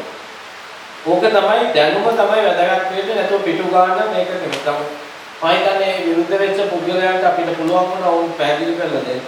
දැන් මම හිතන්නේ අද සර්ටිෆයිඩ් හෝටල් 260 ගාණක් තියෙනවා. ඕකෙන් 60ක් විතර තියෙන්නේ දෙවන පන්තියට අඩු hotel. Home stays, guest houses. එතකොට කවුරු හරි කිව්වා නම් මේ ගයිඩ්ලයින් එක හදලා තියෙන ලොකු මිනිස්සු ලක් කරගෙන කියලා කවුරුත් සර්ටිෆයිඩ් වෙන්න විදියක් නැහැ. එතකොට පස්වෙනි පරිච්ඡේදයේදී අපි සම්පූර්ණයෙන්ම මේ කරලා දෙන්නේ ස්ටෑන්ඩ් අලෝන් ෆැසිලිටිස්. ඒ කියන්නේ හෝටලයක් ඇතුලේ නොවේ නමුත් පිටස්තරව තියෙන විවිධාකාර පහසුකම් සපයන ආයතන සහ පුද්ගලයන්. කාර්යයන තියෙන කඩයක් වෙන්න පුළුවන්, සුපර් මාකට් එකක් වෙන්න පුළුවන්, shopping mall එකක් වෙන්න පුළුවන්. එහෙමත් නැත්නම් තියටර් එකක් වෙන්න පුළුවන්. නැත්නම් සංචාරකයා බැලලා ගමේ ඇවිදින්න කැමති නම් ඒ කමියුනිටි එක වෙන්න පුළුවන්. මේ හැම ස්ථානයකදීම ඒ ස්ථානයේ ඉන්න පුද්ගලයන්ුත් සංචාරකයා කොහොමද අර කාරණා පහ වගකීමෙන් යුතුව ක්‍රියාත්මක කරන්න කියන එක තමයි අපි පස්වෙනි පරිච්ඡේදය හරහා ඉදිරිපත් කරන්න උත්සාහ කරලා තියෙන්නේ. හයවෙනි පරිච්ඡේදයේදී නැවතත් අපි හැදෙනවා travel agencies උත් ඒවා හරහා සේවා සපයන විදුලි මහත්තුරු, රයිට් මහත්තුරු, භාෂා පරිවර්තකයන්, සහායකයන් මේ හැම කෙනෙක් දිහාටම හැරෙනවා. අර තුන්වෙනි පරිච්ඡේදයේ අපි වාහන වලට තමයි වැඩි අවධානයක් යොමු කරුවේ. හයවෙනි පරිච්ඡේදයේදී අපි මානව සම්පත සහ කල්පනාකරණ කරන පුද්ගලයා පිළිබඳව තමයි වැඩි අවධානයක් යොමු කළේ. ඒත් අපි එතනදී ආමන්ත්‍රණය කරන්න ඔබතුමාලා මොනවද කරන්න ඕනේ සංචාරයක් ඇතුළතදී ඔබතුමාගේ සියලු දෙනාගේ ආරක්ෂාව තහවුරු කරගන්න. ඒක ඉතාමත්ම පැහැදිලිව ගෙදරට යෑම දක්වා අපි විස්තර කරලා දීලා තියෙනවා හයවෙනි පරිච්ඡේදයේ හරහා. හත්වෙනි පරිච්ඡේදයේදී අපි වෙන් කරලා තියෙන්නේ විවිධ ස්ථාන ආකර්ෂණීය ස්ථාන සංචාරකයන් යෑමට හැකියාව තියෙනවා. හුඟක් වෙලාවට මේ හුඟක් ස්ථාන සංචාරක සංවර්ධන අධිකාරියේ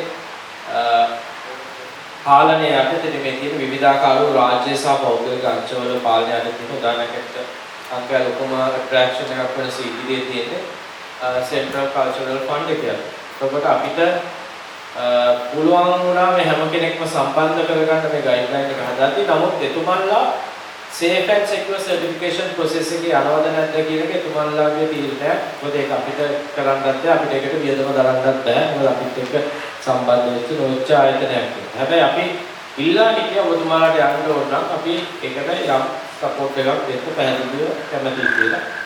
කර්මාන්තයේ උන්නතිය සඳහා. ඊළඟට 8 වෙනි පරිච්ඡේදයේ අපි සම්පූර්ණයෙන්ම වෙන් කෙරුවේ කර්මාන්තයට සම්බන්ධ නොවන රාජකාරී රාජ්‍ය මට්ටමේ විවිධ නිලධාරීන් ආමන්ත්‍රණය කරන්න. ඒකදී ප්‍රාදේශීය සභා නිලධාරීන් වෙන්න පුළුවන්, ග්‍රාම නිලධාරීන් වෙන්න පුළුවන්, ප්‍රාදේශීය මට්ටමේ නිලධාරීන් වෙන්න පුළුවන්, නැත්නම් මේ මට්ටමේ ක්‍රියාත්මක කරන විවිධ සංචාරක කර්මාන්තයට සම්බන්ධ ආයතනවල පුද්ගලයන් වෙන්න පුළුවන්.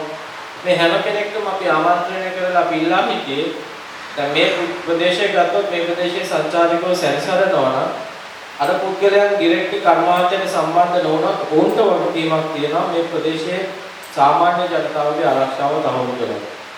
එතකොට සංචාරකයෝ සංචාරකයන්ට එක්ක ගැටෙන අපි වගේ පුද්ගලයන් අපේ රාජකාරිය හරියට කරන්නේ නැත්නම් ඒ පිළිබඳව ඉදිරිපත් වෙලා කටයුතු කරන්න සහ අදාළ ස්ථානවලට දැනුවත් කරලා ක්‍රියාත්මක වෙන්න ඕකට වගකීමක් තියෙනවා.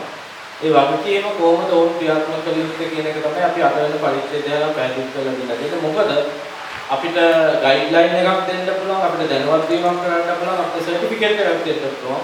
හැබැයි අපිට හැමතිස්සෙම ඕගොල්ලෝගේ පිටිපස්සේ ඉඳලා මේක කරනවද නැද්ද කියලා අපිට බලන්න බෑ. ඒතකොට ඒක බලන්න මොකක් හරි නෙට්වර්ක් එකක් හදන්න ඕනේ. ඒත් 100%ක් බැරි වුණත් යම් ප්‍රාප්තවලට හරි බලන්න නෙට්වර්ක් එකක් හදන්න ඕනේ.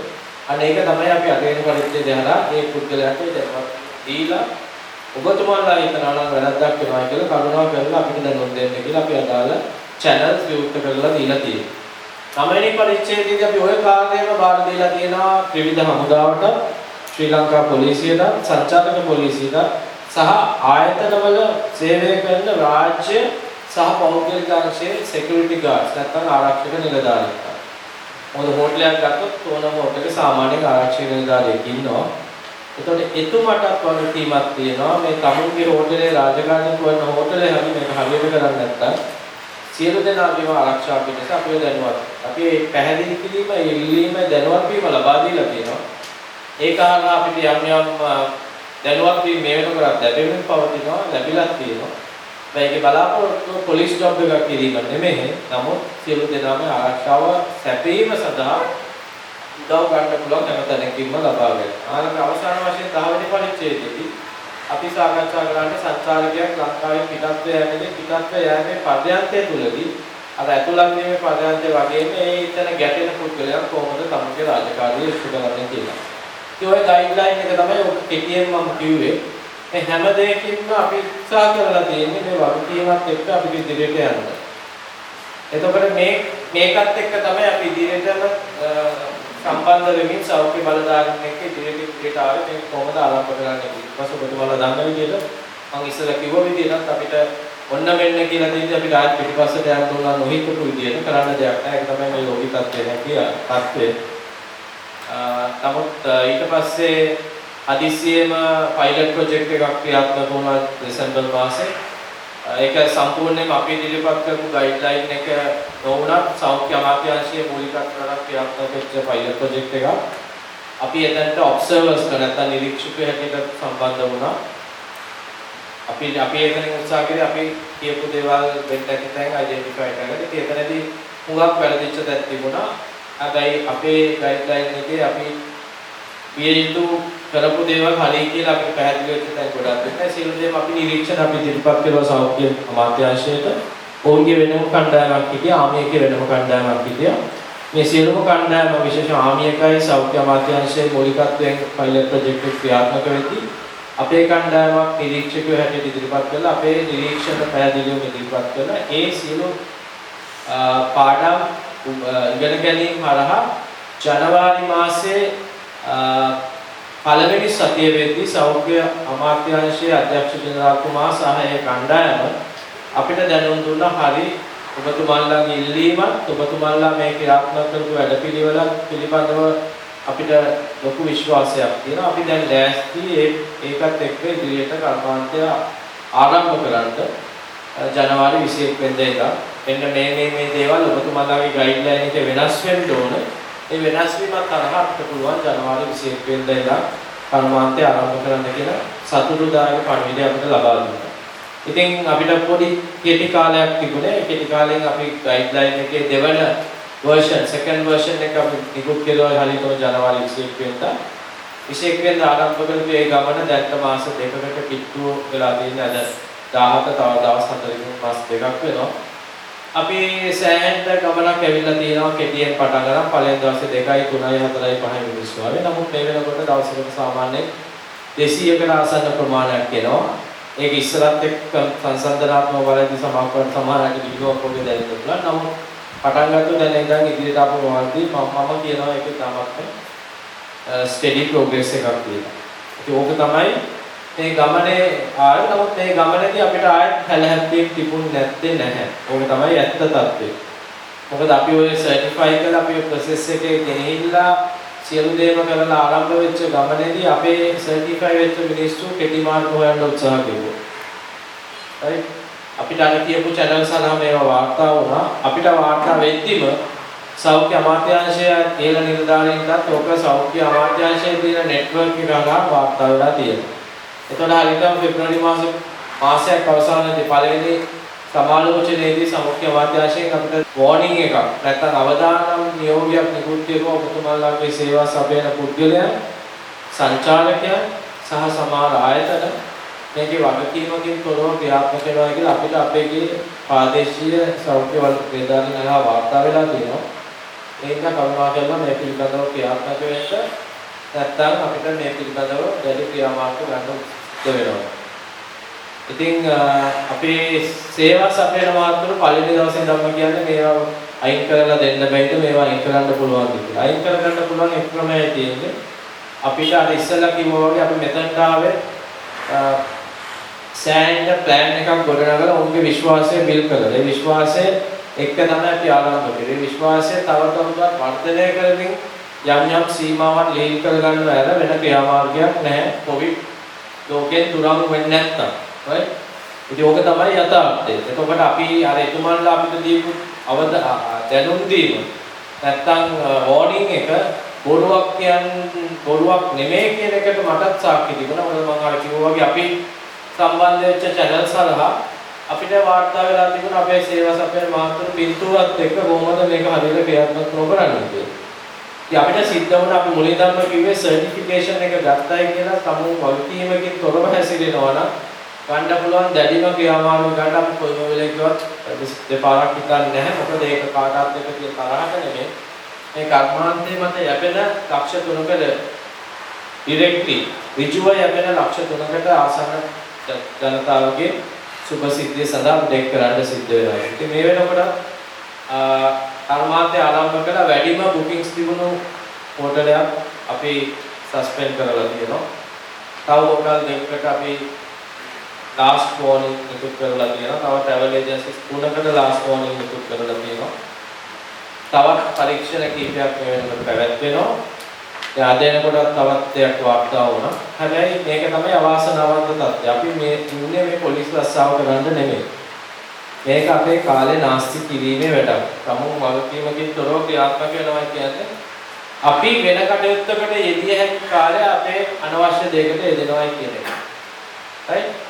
මොකද මේකෙදී අපි බලාපොරොත්තු වෙන්න ඕනේ අපි වගකීමකින් යුතුව ක්‍රියාත්මක වීම තමයි මේ කර්මාන්තයේ ආරක්ෂාවට වැදගත් වෙන්නේ. මොකද අපි අදටත් ක්‍රියාත්මක වෙන්නේ කොවිඩ් වසංගත තත්ත්වයක් සහ කොවිඩ් අනතුරක් තියෙන අවධියේ. right?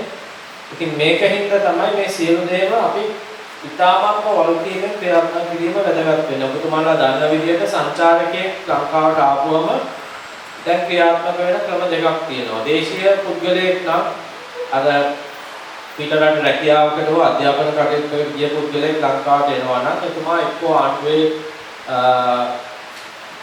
මේ මොකද්ද නිරෝධායන මධ්‍යස්ථානයකට යන්න ඕනේ නැත්නම් නිරෝධායන හෝටලයකට සල්ලි දිනනවා නම් අතින් ගෙවලා යන්න ඕනේ. දින 14ක් විතර හෝටලයකට ගියත් කාමරයට කොටු වෙනවා. කාමරයට ආහාර පාන සපයනවා. දින 14 ඉඳලා අවශ්‍ය PCR කරලා තමයි ගෙවල් වලට යන්න පුළුවන්. නමුත් අපි 21 වෙනිදා වෙද්දී අපි පැහැදිලිව කිව්වා විදේශීය සංචාරකයාට එවන් නිරෝධායන ක්‍රියාවලියක් නැහැ කියලා. එතකොට මොකක්ද මේ සිද්ධ වෙන්නේ කියලා අපිට සමාජයේ මතුවෙන ප්‍රශ්නයක්. මේක ඉතාමත් පැහැදිලිව ඔබතුමාලා දැනගන්න ඕනේ. මෙතනදී අපි නෙමෙයි සෞඛ්‍ය බලධාරීන් අපි ඉදිරිපත් කරපු ක්‍රියාමාර්ගය තමයි අපි සංචාරකයෙක්ව දින 14ක් ඇතුළත අර වගේම දින 14ක් ඇතුළත අපි නිරෝධායනකට ලක් නොකරුවත් අපි කරන්නේ ජෛව කුකුලක් ඇතුලේ කළමනාකරණයක් කරනවා. right? මොකද්ද මේ ජෛව කුකුල කියන්නේ කියන එක මම පොඩ්ඩක් ඉතාමත්ම කෙටියෙන් පැහැදිලි කරන්න. ජෛව කුකුලක් කියලා ඕන හඳුන්වන්නේ අපි විසින් සහතික කරන ලද හෝටල් අතරින් යම් හෝටලයක් ඉදිරියට එනවා නම් මම කැමති level 1 හෝටලයක් හැටියට ක්‍රියාත්මක වෙන්න කියලා. ඒ level 1 හෝටල් සියල්ලම එකට ගත්තම ඒක එක ජෛව කුකුලක් වෙනවා. level 1 හෝටලයක් කියන්නේ එතුමන්ලාට කිසිම දේශීය සංචාරකයෙක්ගේ බුකින්ග්ස් ගන්න බෑ. කිසිම දේශීය සංචාරකයා සම්බන්ධ වෙන වෙඩින් එකක් වේවා වෙන කිසිම උත්සවයක් වේවා තමුන්ගේ හෝටලය ඇතුළත පවත්වන්න බෑ. කෙටියෙන්ම කියනවා නම් දේශීය තමුන්ගේ ගේට්ටුවෙන් එළියෙන කිසිම දේශීය පුද්ගලයෙක් තමුන්ගේ මායිමට වද්දා ගන්න බෑ. එසේ වද්දාගෙන සේවා සපයන තමුන්ගේ සේවා නිලධාරීන් ගෙවල් වලට යන්න බෑ. දින 14ක් වැඩ කරලා නිරෝධායනය වෙලා තවත් දවස් 14ක් PCR පරීක්ෂණයක් කරලා තමයි ඔහුට තමුන්ගේ ගෙවල් වලට යෑමේ හැකියාව තියෙන්නේ. එතකොට මේ කළමනාකරණය යටතේ හෝටලේ ඇතුළත වෙලා ඉන්න සංචාරකයාව දේශීය සංචාරකයා හා නොගැටෙන්න වග බලා ගන්නා ගම අපි මේ සංචාරකයන්ට නිදහස දීලා තියෙනවා හෝටලේ ඇතුලේ තියෙන පහසුකම් විදිහට. pool එක වේවා, gym එක වේවා, spa එක වේවා, beach එකක් නම් beach එක වේවා.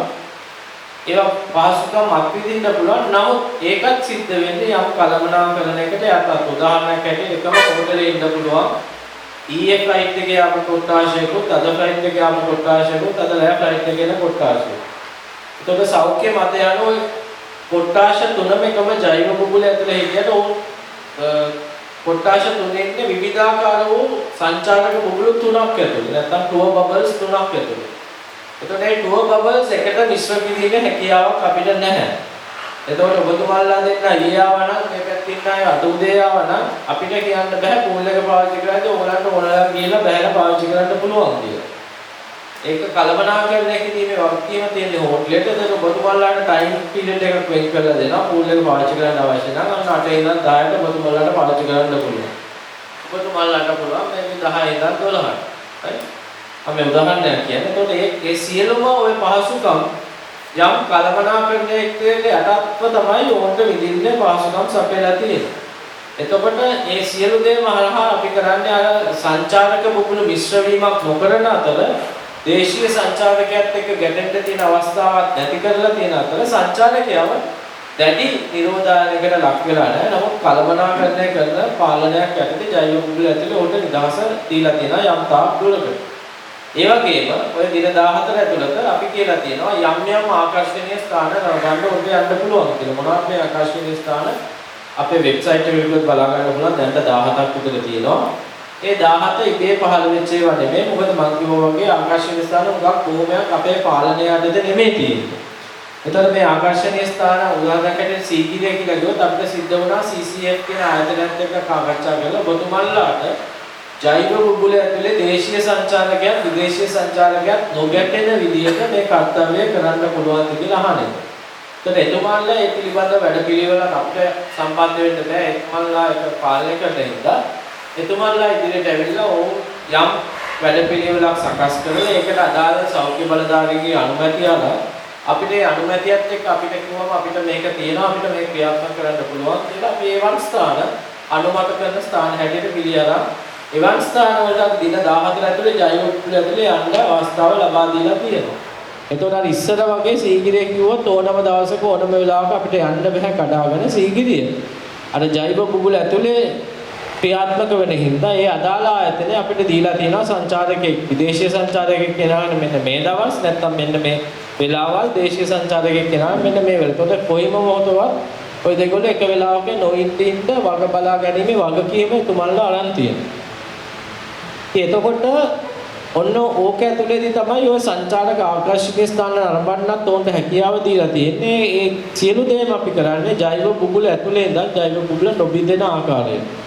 එතකොට මෙතනදී අපි දේශීය සංචාරකයත් එක්ක ගැටෙන්න තියෙන අවස්ථාව අවම කරලා තියෙනවා. මේවන් විදියට පාලනය කරන දින 14ක් අවසන් වුණාම අපි සංචාරකයාට කියලා තියෙනවා දින 14න් පස්සේ ඔබතුමාට ඕනේ නම් සමාජයට යන්න අර දින 14ක් ක්වරන්ටයින් වෙලා ඉන්න ශ්‍රී ලාංකිකයා වගේම ඔබටත් පුළුවන් නිදහස යන්න. හැබැයි ශ්‍රී ලාංකිකයන්ට වඩා ආරක්ෂාකාරී සංචාරකයෙක් තමයි අපි සමාජයට මුදාහරින්නේ. මොකද 14කින් ඔහු සමාජයට යනවා නම් ඔහු අනිවාර්යයෙන්ම PCR පරීක්ෂණ 3කට රට ඇතුළතදී මුහුණ දෙන්න සිද්ධ වෙනවා. මම මේ කියන්නේ අද තියෙන තත්ත්වය හැටියට. හෙට වෙද්දි සෞඛ්‍ය අමාත්‍යාංශයේ වැක්සින් එක පිළිගත්තොත් මේක අවම කරන්න පුළුවන්, අඩු කරන්න පුළුවන්.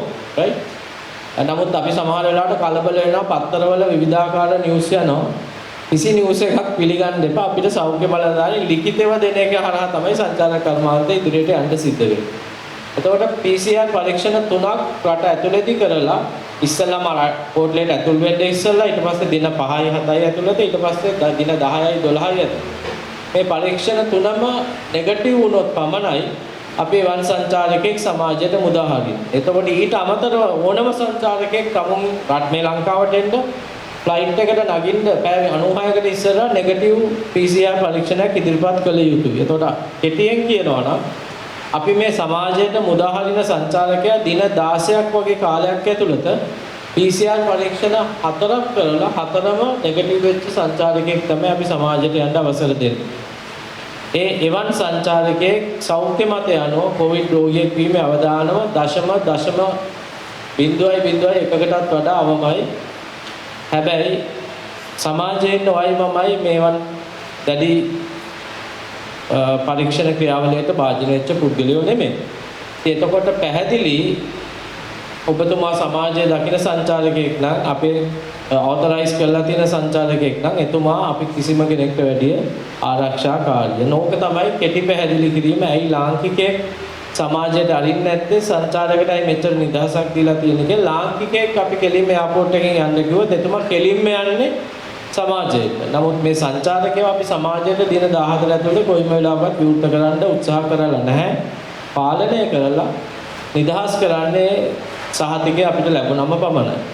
ඕක තමයි අර මම ආපු දෙවෙනි ප්‍රශ්නෙට උත්තරය. එතකොට මේ ක්‍රියාවලිය හරහා තමයි දැන් ක්‍රියාත්මක වෙන්නේ. නමුත් අපි ඉස්සරහට යද්දී අපි සෞඛ්‍ය බලධාරීන්ගෙන් යම් ඉල්ලීම් කරලා තියෙන යම් නීති රීති දීල් කරන්න කියලා එතුමන්ලා ඒවා සලකා බලයි, සලකා නොබලයි රටේ සෞඛ්‍යමය තත්ත්වයත් එක්ක. හැබැයි එතුමන්ලා මෙතන තවත් මතුවෙච්ච ප්‍රශ්නයක් තමයි උදාහරණයකට රියදුරක් හැටියට ඔබතුමා එයාපෝට් එකට ගිහලා සංචාරකයෙක් අරන් ඇවිල්ලා මේ ගාල්ලේ තියෙන හෝටලයකට බස්සනවා. දැන් මොකද ඊළඟට කරන්නේ? ඉස්සර නම් බස්සලා ගෙදර යනවා. නැත්තම් යාළුවෙක් ඉන්නවනම් යාළුවෙක් ගෙදරට යනවා. දැන් එහෙම යන්න පුළුවන්. right? එහෙම යන්න බෑ. මොකද ඔබතුමා දැන් ජෛව බුබුලේ කොටසක් වෙලා තියෙන්නේ. ඒතකොට ඔබතුමා අනිවාර්යයෙන්ම ජෛව බුබුල ඇතුලේ කළමනාකරණය වෙන්න ඕන.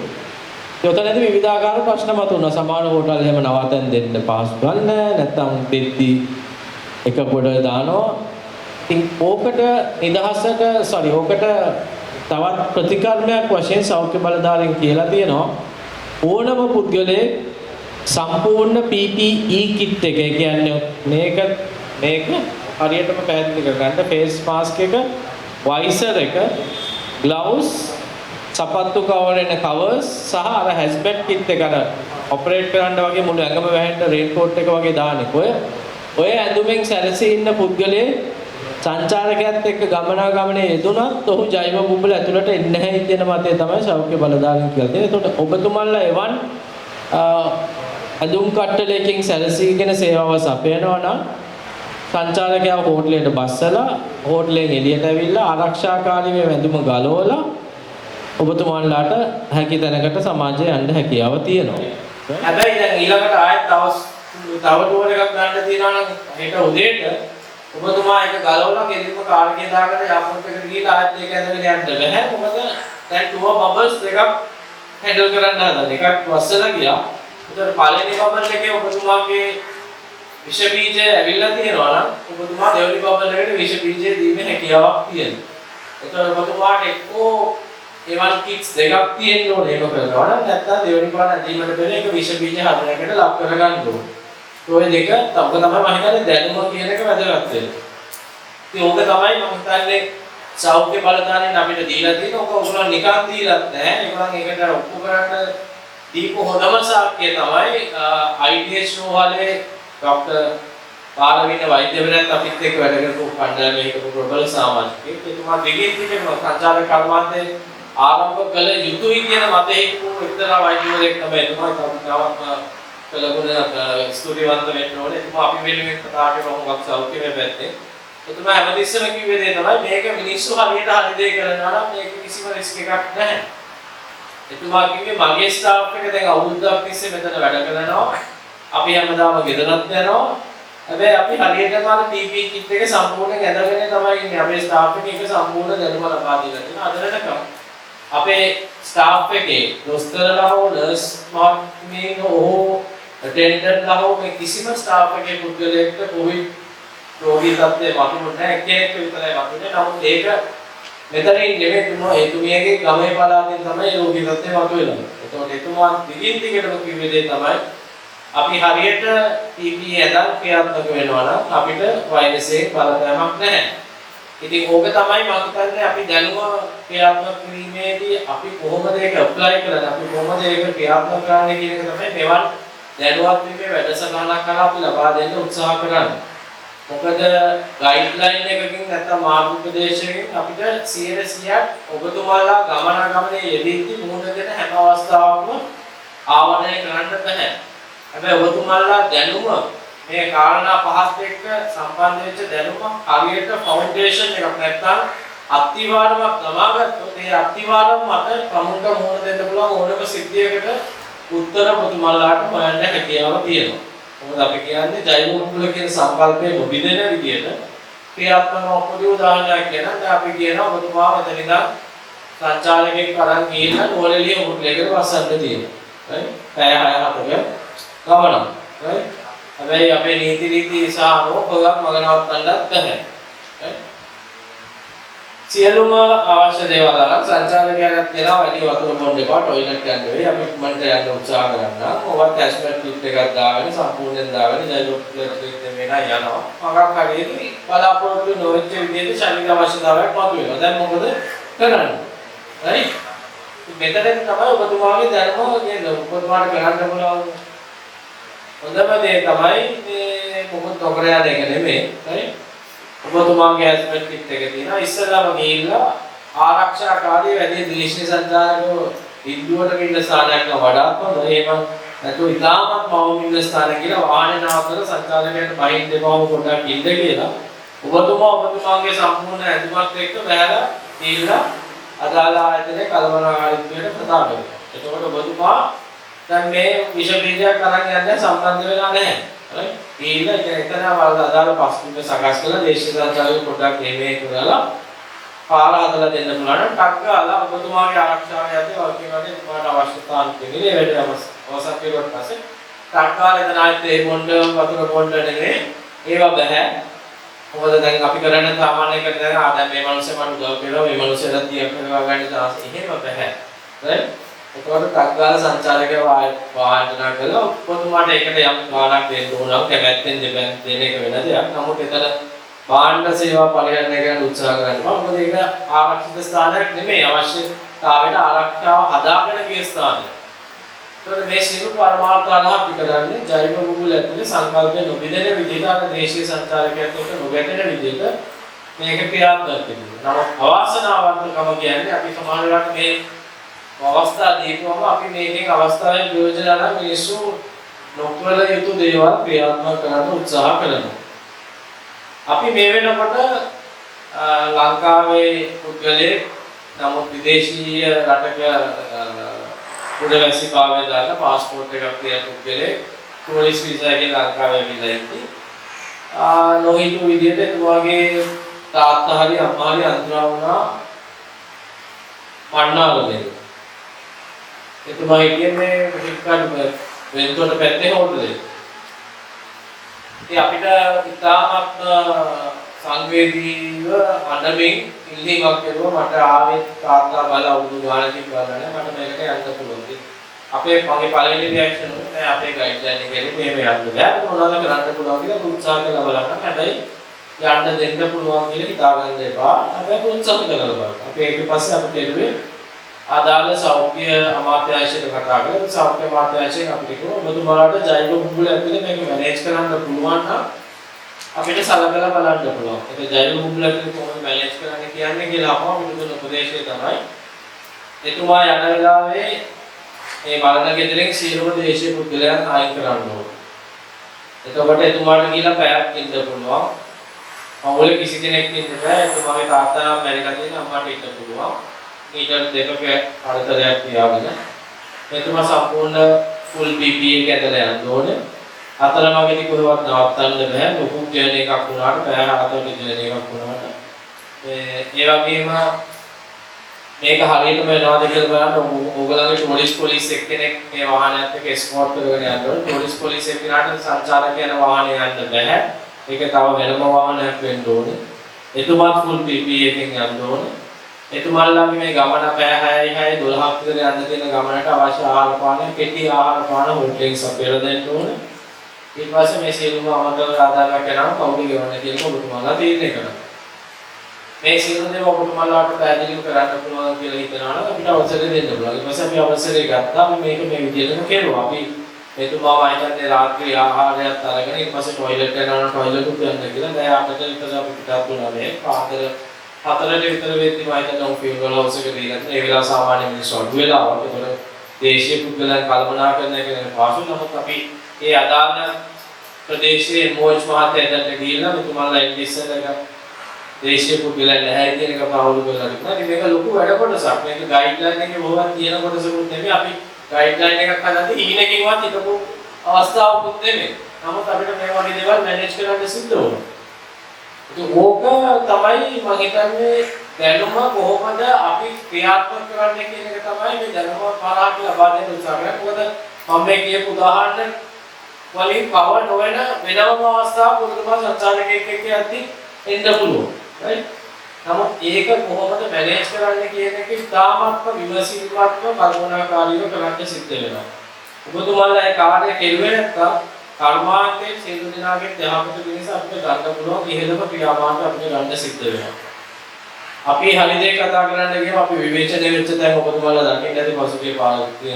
නමුත් අපි හරි විදියට තමයි මේ කර්මාන්තය ආරම්භ කරන්න උත්සාහ කළේ. ආරම්භ කළා දැන් පවත්වාගෙන යන්නේ. අපි කොයිම මොහොතකදීවත් සෞඛ්‍ය බලධාරීන් දීපු මතවලින් එළියට ගිහිල්ලා යමක් කරන්න උත්සාහ කරලා නැහැ. ඒවත් කරපු අපේ සමාජිකයන්ට අපිට ගන්න පුළුවන් දැඩිම ක්‍රියාමාර්ග ගන්න තියෙනවා. සමහරක් අයට අද මට කියන හෙට උදේට තවත් පොඩියක් සස්පෙන්ඩ් කරන්න වෙන්න පුළුවන්. මට අද වාර්තා වෙච්ච දේ අනුව ඒක ඇත්තම. ඒක පරීක්ෂණය මගේ අනෙක් ඇසිස්ටන්ට් ඩිරෙක්ටර් වෙලා කරගෙන යනවා. මේ ඇත්තටම අනවශ්‍ය දේවල්. මම අර ඉස්සෙල්ලා කිව්වා වගේ අපේ බලාපොරොත්තුව තිබුණේ මේක මේ විදිහට රුවන්වැලි ආකර්ෂණීය ස්ථාන ලිස්ට් එකට තව වැඩිපුර දේවල් ඇතුළත් කර ගැනීමට ඒ අදාළ ආයතනත් එක්ක තව පිටුවෙන් ක්‍රියාත්මක කරලා දැන් 17ක් තියෙනක එක වෙද්දී ටර්ටල් හැචරිස් කීපයක්, ජෙම් ෂොප් කීපයක්, තව ස්ථානකින් මේ නුවරඑළියට යද්දී නවත්වන්න පුළුවන් ස්ථාන දෙක තුනක් හරියට සර්ටිෆයි කරලා ඒකට ඔයගොල්ලන්ට ප්‍රශ්නයක් නැහැ. පිළිම යන්න ඕන කියන එක නෑ. මෙතන නවතිලා යන්න පුළුවන් කියලා. නමුත් මේවට ගත කරන්න ඕනේ කාලය අපි දැන් මේ පොලිස් රස්සාවකට කොටු වෙලා තියෙනවා. ඉතින් මේක තමයි මම හිතන්නේ අපි ඔයගොල්ලන්ගෙන් බලාපොරොත්තු වෙන සහයෝගය අපිට කම්ප්ලේන්ට්ස් එන්න තියන්න එපා. කම්ප්ලේන්ට්ස් නොවන විදිහට වැඩ කරන්න. එතකොට අපි දෙගොල්ලන්ටම පහසුයි. හැබැයි කම්ප්ලේන්ට්ස් එනවා කියන්නේ අපිට එනවට වැඩිය ඉක්මනට කම්ප්ලේන්ට්ස් එනවා සෞඛ්‍ය අමාත්‍යාංශයට. අපිට එහෙමහලා ගෙවුවා සෞඛ්‍ය අමාත්‍යාංශයට ඒක කරන්න බෑ. මොකද සෞඛ්‍ය අමාත්‍යාංශයේ නෙට්වර්ක් එක අපිට වැඩිය ලොකුයි. හැම ගමකම වගේ ස්පිරිතාලයක් තියෙනවා, MOH කෙනෙක් ඉන්නවා, ස්පිරිතාලට සම්බන්ධ වෙන මිනිස්සු ඉන්නවා. මේ මිනිස්සු දකින්න දේවල් මේ මිනිස්සු ඉස්සරහම ගිහලා තමන් ඉන්න දොස්තර මහත්තයාට කියන දොස්තර මහත්තයාට කියනවා MOH එකේ MOH එකේ ඩිරෙක්ටර් ජෙනරල් හෙල්ත් සර්විස් වලට රිපෝට් වෙනවා. right?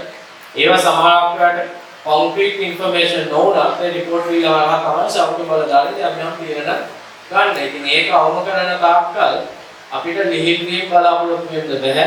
ඒකින්ද ලිහිල් වීමක් අවශ්‍ය නම් අපිට ඕනේ වගකීමෙන් යුතුව ක්‍රියාත්මක වෙන්න. ඉතින් අපේ පැත්තෙන් ඕනම වෙලාවක දෙන්න පුළුවන් උපරිම සහයෝගය දෙන්න බලාපොරොත්තු වෙනවා. දැන් ඇයි මේ පියදුරු මාතුරන්ට මේ දැනුවත් වීමක් ක්‍රියාත්මක කරන්න කියන පැත්තට මම මොහොතකට හැරෙනවා. ගයිඩ්ලයින් එක සෞඛ්‍ය බලධාරීන් සෞඛ්‍ය අමාත්‍යාංශයේ ජනවාරි මාසයේ මුලදී ජනවාරි 21 ආරම්භ කිරීමට නිකුත් කරද්දී ඕක පැහැදිලිවම කියපු දෙයක් තමයි නවාතැන් ගන්න පුළුවන් පළවෙනි දින 18 ඇතුළත SLTD එක විසින් සර්ටිෆයි කරපු ලෙවල් 1 හෝටල් වල පමණයි සංචාරකයන්ට සේවා සපයන්න පුළුවන් ට්‍රැවල් ඒජන්සි SLTD එකෙන් සර්ටිෆයි කරපු ට්‍රැවල් ඒජන්සි පමණයි. මේකට අපිට ලොකු විරුද්ධත්වයක් ආවා. මිනිස්සු කිව්වා මේක කොහොමද කරන්නේ, මේකට අවශ්‍ය නැහැ. නමුත් අවසානයේදී සෞඛ්‍ය බලධාරීන් කියන්නේ අපිට වගකීමක් දැරිය හැකි ආයතනයක් ඕනේ SLTD එක නම් SLTD එක වගකීම් වලට පුළුවන් මුදලට පමණයි මේ ක්‍රියාත්මක කරන්න පුළුවන්. ඊට පස්සේ එක්ස්කර්ෂන් එකක් යද්දී අනිවාර්යයෙන්ම සර්ටිෆයි කරපු ගයිඩ් මහත්තයෙක්, ට්‍රෝෆර් ගයිඩ් කෙනෙක් නැත්නම් ඒරියා ගයිඩ් කෙනෙක් සම්බන්ධ වෙන්න ඕනේ කියන මතය ආවා. වේදුරු මහත්තුරුගේ පැත්තට හැරෙද්දී අවාසනාවකට වේදුරු මහත්තුරු ගොඩක් ඉලියට අපිත් එක්ක සම්බන්ධත්වයේ වේදුරු මහත්තුරුට ඉන්නවත් සීමිත ප්‍රමාණයක්. සීමිත නෙමෙයි සම්පූර්ණ ලොකු ප්‍රමාණයක් වුණාට සාපේක්ෂව බලපුවම බහුතරයක් නෙමෙයි සුළු කරයක්. ඊතරදී වේදුරු මහත්තුරුට ස්ටේට් ඇන්ඩ් සිවිල් සර්ටිෆිකේෂන් එක අරගෙන යන්නේ අපහසුතාවක් තිබුණා. ඉතින් මෙතනදී වේදුරු සංගම් නියෝජනය කරලා තිබුණාට සංගම් නෙමෙයි සේවාව සපයන්නේ තනි වශයෙන්. ඒකෙන්ද තමයි ගයිඩ්ලට තනි වශයෙන් සෙල්ෆ් සිකියුර් සර්ටිෆිකේෂන් එක දෙන්නේ. ඒතර අපි හැබැයි කල්පනා කරුවා මේ ඒක අර නිත්‍යානුකූල පැත්ත එහෙම වුණාට වේදුරුන් කියන්නේ ඇත්තටම මේ කර්මාන්තයේ වැදගත් අත්‍යවශ්‍ය පොරුකක්. මෙතුමල්ලව සම්බන්ධ කර ගැනීමේ ක්‍රියාමාර්ගයක් හැටියට තමයි අපි මේ අපේ කණ්ඩායම හරහා මේ දැනුවත් කිරීමේ සෙෂන්ස් ලංකාව පුරාම ක්‍රියාත්මක කිරීම ජනවාරි මාසයේ ඉඳන් පෙබරවාරි මාසයේ ඉඳන් ආරම්භ වෙනවා. ඉතින් මයිලන්නේ අපි කරන මයිලන් 10 නැත්නම් 15 වැඩසටහන ඒ තරමට රියදුරු සංගම් තියෙනවා. ඒ කියන්නේ අපි කරන්න උත්සාහ කරන්නේ අපිට රියදුරු සංගම් ඉස්සලම දුක් කරන්න උත්සාහ කරලා අපිට ක්‍රියාපදිංචි වෙච්ච සංගම් හරහා මේක ක්‍රියාත්මක වෙනවා. උදාහරණයක් ඇරෙන්න එක සංගමයක් ගත්තොත් සමාජික 600ක් ඉද්දි අපිට සමාජික 600ටම මේ ප්‍රෝග්‍රෑම් එක කිරීමේ අවශ්‍යතාවයක් තියෙනවා. ඉස්සර තත්ත්වයේදී නම් සමහරකට එකක් කරන්න පුළුවන් අපේ කොළඹ ඔඩිටෝරියම් එකට ගිහලා ICM දැම්මම අපිට එක දවසේ කරන්න පුළුවන්. නමුත් දැන් සෞඛ්‍යමය තත්ත්වයක් ඇරෙන්න අපිට එක්තරා සීමාවකට එහා මිනිස්සු රැස් කරන්න අවසර දීලා නැහැ. එතකොට මේ ස්පීඩ් එකෙන් 50 කරගෙන ගියොත් අපිට ඕක කරන්න අවසන් කරන්න හම්බෙන්නේ නැහැ. ඒකෙත් අපි දැන් මේ සඳහා ගත්ත ක්‍රියාමාර්ගය තමයි සංගමයක් ගත්තොත් සංගමයේ නියෝජනය වෙන පාරිත් සමාජිකයන් 50ක් විතර අපිට ගෙනල්ලා ඒ 50ට අපි මේ ප්‍රෝග්‍රෑම් එක කරනවා. දැන් ඔබතුමාලා බලන ඇති මේ අපි මේ අර මන්ත්‍රීතුමාලාත් එක්ක මීඩියා යුනිට් එකක් යනවා වගේ දැන් SLPD එකේ මීඩියා යුනිට් යනවා කියලා නෑ මේ එහෙම එකක් නෙමෙයි මේ කරන්නේ. අපිට මේවා රෙකෝඩ් කරන්න අවශ්‍යත් නැහැ. අපිට ප්‍රසිද්ධ වෙන්න අවශ්‍යතාවයකුත් නැහැ. මේ කරන්නේ මේ ඇවිල්ලා කොහෙන්වත් එළියෙන් කයක් කරපු ළමයෙක් නෙමෙයි අපිත් එක්ක වැඩ කරන යුනිවර්සිටි ට්‍රේනින් එකේ. නමුත් මෙතුමාට මේ හැකියාව තියෙනවා. අපි මේ හැකියාව පාවිච්චි කරලා අපේ ඔෆිස් එකේ අපේ ඩෙවලොප්මන්ට් වැඩවලට පාවිච්චි කරන කැමරාවෙන් අපි මේ සම්පූර්ණ ප්‍රෝග්‍රෑම් එක වීඩියෝ පටයකට නගනවා. මේ වීඩියෝ පටය අපි ලබා දෙනවා ඔබතුමාලාගේ අදාළ සංගමයට. එතකොට සංගමය හරහා අපි නැති වුණත් සෙෂන් එකකදී අපි මේ කතාවම තමයි අපි දැනුවත් වීමක් ඇටියට ක්‍රියාත්මක කරලා ඔබතුමාලාට පුළුවන් සෙසු සමාජිකත්වයට මේක ස්ක්‍රීන් එකකට දාලා මේක පෙන්නලා ඊට පස්සේ තුමාලාට ඒ දැනුම ලබා දීලා ඒ දැනුම අපි ලව්වා සහතික කරගන්න. දැන් මෙතන ඉන්න පුද්ගලයන්ට සහතික කරන්න අවශ්‍ය නැහැ. පුදුමලා කොලයක් අත්සන් කෙරුවා. අපි ඒක දිහා බලලා අපි දන්නවා ඔබතුමාලාට අපිත් එක්ක සම්බන්ධ වුණා කියලා. නමුත් හෙට ඔබතුමාලා මේ ප්‍රෝග්‍රෑම් එක තමුන්ගේ සෙසු සමාජිකත්වයට කරද්දී අපි දන්නේ අපි මෙතන ෆිසිකලි නෑ තුමාලා සම්බන්ධ වුණාද කියලා බලාගන්න. එතකොට අර වීඩියෝ එක දැම්මාට පස්සේ අපි දෙනවා ඇසෙස්මන්ට් ෆෝම් කියලා එකක්. ඒක ඔබතුමාලා නෙමෙයි අර වීඩියෝ පටය අරගෙන මේ දැනුම ලබා ගන්න සමාජිකයන් පිටු 10ක කොලයක් නෙමෙයි A4 එකක තුන් කාල. මොකද තුන් කාල කියන්නේ උඩ අර නම ගම ඒවා ලියන්න දැක්කම තුන් කාල තමයි යන්නේ ඉතුරු වෙන්නේ. ඒකට මේ සමාජිකයන්ගෙන් අපි බලාපොරොත්තු වෙනවා තමුන් මේ වීඩියෝ පටය නරඹලා ලබාගත්තු දැනුම අඩුම ගානේ කාරණා පහක් කරලා තමුන්ගේ වචනෙන් විස්තර කරලා දෙන්න. ඊට පස්සේ සංගමයේ ඒක සාධික කරලා අපිට එවුවම අපි විශේෂ කණ්ඩායමක් දාලා දිනා මේක ඇසෙස් කරන්න. මේ කණ්ඩායම ඇසෙස් කරලා මේක රෙකමෙන්ඩ් කරුවොත් අදාළ දැනුම මේ හරහා නියෝජනය වෙනවයි කියලා අපි එතුමන්ලාට ඔබතුමාලා විදිහටම මේ සදා දැනුම ලබාගෙන තියෙන පුදුලෙන් හැටියට සාධික කරනවා. ඊට පස්සේ අපි බලාපොරොත්තු වෙනවා මේ එසේ දැනුම ලබාගත්තු වේදු මහතුරුන්ගේ අපි යුනික් SLPD එකේ නම්බර එකක් තියෙනවා. ඔබතුමාලා අපිත් එක්ක සම්පර්ක ක්‍රියාපදිංචි වෙලා තිබුණා හෝ නොතිබුණා. right? ඒ දත්තත් අපේ වෙබ්සයිට් එකේ කරන්න. ඒකට සේවාව සපය ගන්න ඕනම පුද්ගලයෙක්ට ආයතනයකට පුළුවන් එතනින් ඕන කෙනෙක් ක්ලික් කරලා. ඒකට අපි හැම කෙනෙක්ටම එක විදියට අවස්ථාවක් දීලා තියෙනවා. අපුගේ සේවාවක් කරගෙන යන්න.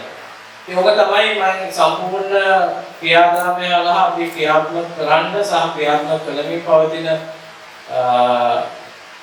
වැඩපිළිවෙල මේ හැම දෙයක්ම අපි කරලා තියෙන්නේ සියලු දෙනාගේම පැත්තෙන් වෙන්න පුළුවන් හොඳම දේ හැටියට සලකලා අඩුපාඩු ඇති right හැබැයි ඒ අඩුපාඩු හදාගෙන අපි ඉස්සරහට යන්නේ හැබැයි අපිට හිතපු විදිහට අපි දැකපු විදිහට අපි අදහස් ලබා ගන්න විදිහට හොඳමයි කියලා හිතන දේ තමයි අපි මේ ක්‍රියාත්මක කරලා තියෙන්නේ මේ දක්වා අපි වගකීම ඇතුළු ක්‍රියාත්මක කරලා තියෙනවා. ඒකින් තමයි අපි මෙතන දෙන්න පුළුවන් වෙලා තියෙන්නේ. හැබැයි මේ වගකීමත් එක්ක අපි ඉස්සරහට ගියොත් මම හිතන්නේ මේ තත්ත්වයක් එළියට එද්දී අපිට ඉතාමත් හොඳින් මේ කර්මාන්තය අර අපි ඉස්සර හිතපු වේගයෙන් නොවුණා හොඳින් ඉදිරියට යන්න පුළුවන් වෙයි. මොකද අපි දැන් පොඩ්ඩක් මෙවන් වාතාවරණයකදී මම පොඩි පරිවර්තනයක් කියලා අවසන් කරන්න. අපිට 2018 මිලියන 2.3ක් සංචාරකයෝ මේ රටට ආවා. 19 අපිට 1.0 ගණනක් ආවට ඒක අපි පොඩ්ඩකට අමතක කරමු. මේ අවුරුද්දේ අපි යම් පාස්කු ප්‍රහාරයක් කරලා ක්‍රියාත්මක වෙච්ච උන්ටයි. අපි දැන් හිතන් ඉන්නවා නම් ওই මිලියන 2.3ම ආයෙත් මෙහාට එයි කියලා ඒක පොඩි වැරදි මතයක් මං හිතන විදිහට. මොකද ලෝකේ රැකියා අහිමි වෙච්ච ප්‍රමාණය දිහා බැලුවොත් සමහර වෙලාවට එතන ඉන්න පුළුවන් ඔය අපේ රටට ආපු සංචාරකයෝ. එතුමන්ලාට දැන් මේ වෙලාවේ මේ රටට තියා තමුන්ගේ රටේවත් සංචාරය කරන්න මූල්‍යමය ශක්තියක් නැති වෙන්න පුළුවන්. හැබැයි මේ වෙලාවේ ඔය දැන් ලංකාවට අපි විශේෂ කැරියට පස්සේ ආපු සංචාරකයෝ 7000 ඇතුලේ ඉන්නවා අපි කවදාවත් නොහිතපු නොදකපු විදියට වේදම් කරන සංචාරකයෝ. කිලෝමීටර් 8ක් පාරෙන් යන්නේ නැතුව හෙලිකොප්ටරයකින් යන්න තරම් මුදල් වේදම් කරන සංචාරකයෝ මේ වෙලාවේ මේ රට ඇතුලේ රැඳී හිටිනවා. ප්‍රයිවට් ජෙට්ස් වලින් ආපු සංචාරකයෝ ඕන තරම් මේ වෙලාවේ රැඳී හිටිනවා. රයිට්? ඉතින් ඕක තමයි මම හිතන්නේ අපි බලන්න ඕනේ අපි නම්බර දිහා බලන්නේ නැතුව අපිට එන ආදායම දිහා බලලා ඉදිරියට යන්න උත්සාහ කරන්න ඕනේ. අපි මේ රට මම ඉස්සෙල්ලා කිව්වා වගේ මම පෞද්ගලික අංශයේ අවුරුදු 20ක් විතර හිටියේ. මට අවස්ථාව හම්බ වුණා රාජකාරී මට්ටමින් ලෝකේ බොහෝ රටවල් වලට යන්න. හැබැයි මම හිතන්නේ මේ රටේ තියෙන සම්පත් මානව සම්පතත් ඇතුළුව අපිට තියෙන සම්පත් තුන් ලෝකෙ කොහෙවත් නැහැ. හැබැයි අපි ඒ වලින් ඇත්තටම ප්‍රයෝජනයක් ගන්න තියනවාද කියන එක ප්‍රශ්නයක් මතුවෙනවා. හරි? අපි ලෝකේ World Travel and Tourism Council අපිට safety standards දීපු council එකම ලෝකේ ශ්‍රේණිගත කිරීම අනුව අපි ඔය කියන lonely planets නෙමෙයි යම් pillars අනුව pillars 14ක් සායි 14 නැවතත් pillars 20කට කඩලා ක්ෂේත්‍රයේ අවර්ණපාදී කරුණු ගොඩක් අවර්ණය කරලා ශ්‍රේණිගත කිරීම අනුව ලංකාව හැමදාම හිටියේ 60න් උඩ. කිසිම ස්වභාවික සම්පතක් නැති සිංගප්පූරු වගේ රටක් හැමදාම හිටියේ 15න් පල්ලෙක. right? ඉතින් ඕක තමයි යථාර්ථය. ඔතනින් උඩට අපිට එන්න ඕන නම් අපි කර්මාන්තයක් හැටියට අපි හිතන්න ඕන දෙයක් තමයි අපේ තරඟ කරන පුද්ගලයා ඉන්නේ මේ රට ඇතුලේ නෙමෙයි අපේ තරඟකාරීත්වයේ තියෙන අපිත් එක්ක තරඟ කරන අනිත් රටවල්. අපි අපේ සගයාව කපාගෙන ඉස්සරහට යනවට වැඩිය සගයාවත් අල්ලගෙන මේ රටට එන්න පුළුවන් සංචාරකයා සල්ලි වේදම් කරන්න පුළුවන් සංචාරකයෙකු ගේනවා මිසක් සගයා ඩොලර් 100 දෙද්දි මම 75ට දීලා ඊළඟ මිනිස්සයා 50ට දීලා කරන බිස්නස් එකෙන් මම දන්නේ රටාවක් හැටියට රටක් හැටියට අපේ මේ තියෙන සම්පත් වලින් අපි උපරිම ප්‍රයෝජන ගන්නවා. ඉතින් මම හිතන්නේ අපිට ඒ ගැන හිතන්න මේක අවස්ථාවක් කියලා දෙනවා. මොකද එකපාරට සංචාරකයෝ පිළියෙල 2.3ක් එන එකක් නැහැ. මේ අවුරුදු අවසන් වෙද්දී මම හිතන්නේ කොච්චර කීයද කියලා ලක්ෂ 5ක් ආවොත් ලක්ෂ 10ක් ආවොත් මම හිතන්නේ ලොකු දෙයක්. 5ක් 6ක් අතර આવොත් නමුත් මේ 5-6ෙන් අපිට පුළුවන් නම් අපි මිලිස්සලා 15කින් ගත්ත ආදායම ගන්න මම හිතන්නේ අපි හරි තැනට ආමන්ත්‍රණය කරලා තියෙනවා. හරි? ඉතින් ඕක ඔළුව පොඩ්ඩක් තියාගෙන තමයි ක්‍රියාත්මක වෙන්න කටයුතු කරන්න සංචාරකයාට උපරිම තමුන් වියදම් කරන හැම ඩොලර් එකකටම උපරිම තෘප්තියක් ලබා දෙන්න උත්සාහ කරනවා. මම කියන තෘප්තිය කියන්නේදී මම තාම පැහැදිලි වෙනවා ඒ සඳහා ඔවුන් අනවශ්‍ය දේවල් නෙමෙයි නමුත් අවශ්‍ය උපරිම තමුන් value for money කියන එක ලබා දෙන්න උත්සාහ කරනවා. එහෙම කෙරුවොත් ආයතනයේ අපිට විශේෂ මාකටිං ඕනේ. ඔය සංචාරකයන්ව ගිහිල්ලා තමුන්ගේ නෙට්වර්ක් එකකින් හොඳට මාකට් කරයි.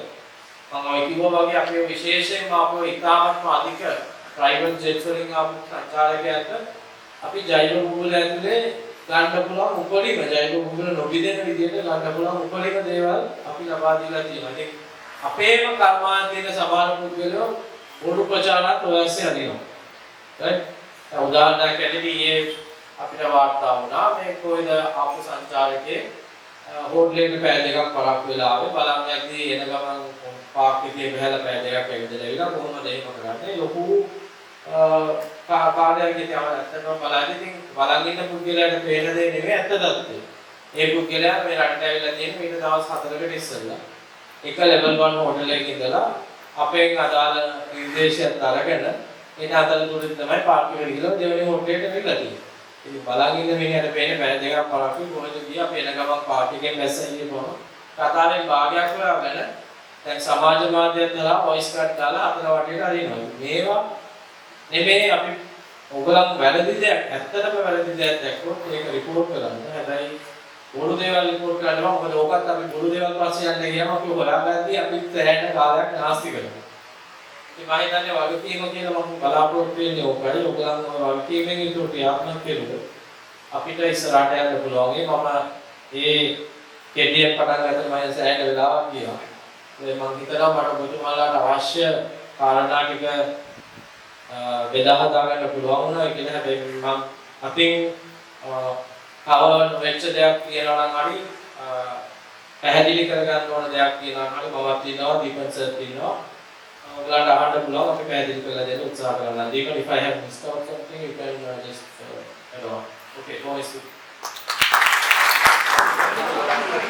මෙතුමාගේ ප්‍රශ්නයක් තියෙනවා මම අනිත්‍යගේ දැනුවත් වීම සඳහා මම ඉදිරිපත් කරනවා. දින 14ක් පස්සේ PCR පරීක්ෂණ 3ක් අවසන් කරලා අපේ සාතිකයක් එක්ක සමාජයේ එළියට සමාජයෙන් එන සංචාරකයාට අර සාමාන්‍ය විදිහට ඕගොල්ලන් එක්ක එහෙම හැකියාව තියෙනවා. අර හැමතිස්සෙම ඒවත් සංචාරකයෙක් යද්දී අර සමාජයට යන්න පුළුවන් කියලා SLPD එකෙන් දෙන සාතිකය තියනවාද කියලා බලන්නට යම් යම් තැනවලදී මිනිස්සු ප්‍රශ්න වතුනවා.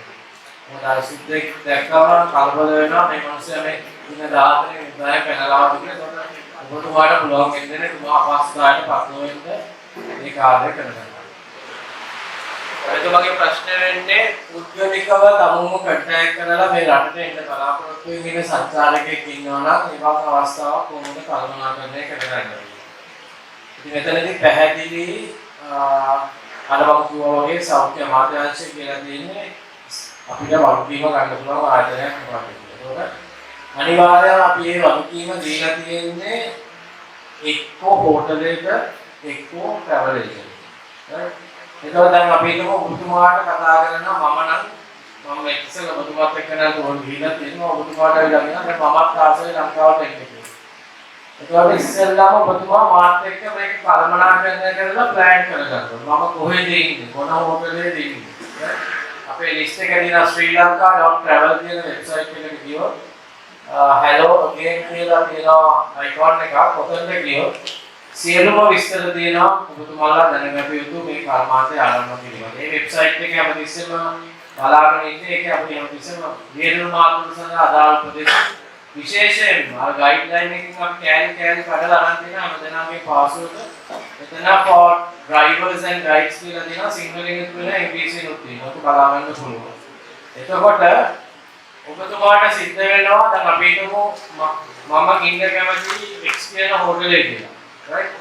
එතකොට එක ඔප්ෂන් එකක් තමයි මම ඩිරෙක්ට් ගිහිල්ලා හෝටලේ බුකින් එක දානවා. එහෙම දැම්මොත් හෝටලේ සමාගමකට වාව බයිපාස් කරලා වෙන මොනවත් එක්ක එකට දුවන්න පුළුවන්. හරි? එහෙම නොවෙන්න නම් ඔබතුමාට සිද්ධ වෙනවා හෝටලයත් එක්ක මේක කල්පනා කරන මටත් සිද්ධ වෙනවා හෝටලේ බුකින් කරලා මට මෙන්න මේ මාත්‍යාව තමයි අවශ්‍ය කෙනෙක් ඉල්ලීම කරන්නේ. right? එතකොට එහෙම කෙරුවට පස්සේ හෝටලයක තමයි අර මේ රටට ඇතුල් වෙන්න නම් සංචාරකයෙක් PCR පරීක්ෂණ වලට ගෙවන්න ඕනේ, කොවිඩ් ඉන්ෂුරන්ස් එකට ගෙවන්න ඕනේ. මේ සියලුම ගෙවින් කරන්න පුළුවන් එක්ක හෝටලයක නැත්නම් ට්‍රැවල් ඒජන්ට්. මොකද අපි වගකීම ගන්න ආයතන දෙක ආලාපන. ඒකට එහෙම වුණාම ඒගොල්ලෝ අපිට දැනුම් දෙනවා. ඒකට එයාපෝට් එකකින් එක්ක මෙන්න මේ දියතුරු මහත්තයා තමයි සංචාරකයව ගන්න යන්නේ කියලා අපිට ලිඛිතව දැනුම් දෙනවා. ඊට පස්සේ අපි ඒක අප්‍රූව් කරුවම තමයි එයාට එයාපෝට් එක පික් අප් එකකට හරි එයාපෝට් එක ඇතුළට මුතුමාට යන්න හරි අවස්ථාව දෙන්නේ. ඒක අපි අප්‍රූව් කරුවට පස්සේ අපි අප්‍රූව් කරුවාම අපි අප්‍රූව් කරන එක තමයි ඔයගලන්ට පේන්න තියෙන්නේ. හැබැයි ඒක නොපෙනෙන වැඩ කොටසක් පිටිපස්සේ සිද්ධ වෙනවා. මොකද ඒක එයාපෝට් ඒවියේෂන් එකට ඒකේ කොපි එකක් කරලා ඒකට ඒගොල්ලෝ වෙලපයින් ගන්නවා කවුද එන්නේ කියලා. ඊට අමතරව කොවිඩ් ටාස්ක් ෆෝස් එකට යනවා. ඊටත් අමතරව හෙල්ත් මිනිස්ට්‍රි එකට යනවා. හෙල්ත් මිනිස්ට්‍රි එකෙන් මේ සංචාරකයව ඔබතුමා අරන් ඉන්නේ අපිටම ගාල්ලට නම් ගාල්ලේ අදාළ වෛද්‍ය භාර නිලධාරියට හෙල්ත් මිනිස්ට්‍රි එකෙන් දැනුම් දෙනවා මෙන්න මෙයා නේද. එතුමා එතකොට ඒක බැලුවා හෝ නැතා එතුමාට ඕන වෙලාවක බලා ගන්න පුළුවන් තමුන්ගේ ඒරියා එකේ කවුද කොහෙද මේ සංචාරකයා ඉන්නේ කියලා. ඒ දත්ත තියෙනවා. ඔන්න ඕක තමයි මේ ප්‍රෝල් ප්‍රොසෙස් එක හරහා ඔයගලන්ට නොපෙනෙන පිටිපස්ස සිද්ධ වෙන දේ. ඔයගොල්ලෝ ඉස්සරහට දකින දේ තමයි ප්‍රෝල් කියලා SLD එකේ ෂීට් එකක් කියලා. මේ සියලු දේම විශ්ලේෂණය කරලා ඒ අදාළ තැන් වලට දැනුම් දීලා තමයි එන්නේ. ඔබතුමාගේ ප්‍රශ්නෙට උත්තරයක් දෙනවා නම් එතකොට මේ පෝටලේ ඔබතුමා හරියට කල්පනා කරන එක ගත්තොත් පෝටලේ අපිට තියෙන ලිස්ට් එකේ ඔබතුමාගේ නම තමයි පියදුරු හැටියට පෙන්නන්නේ. පැහැදිලි?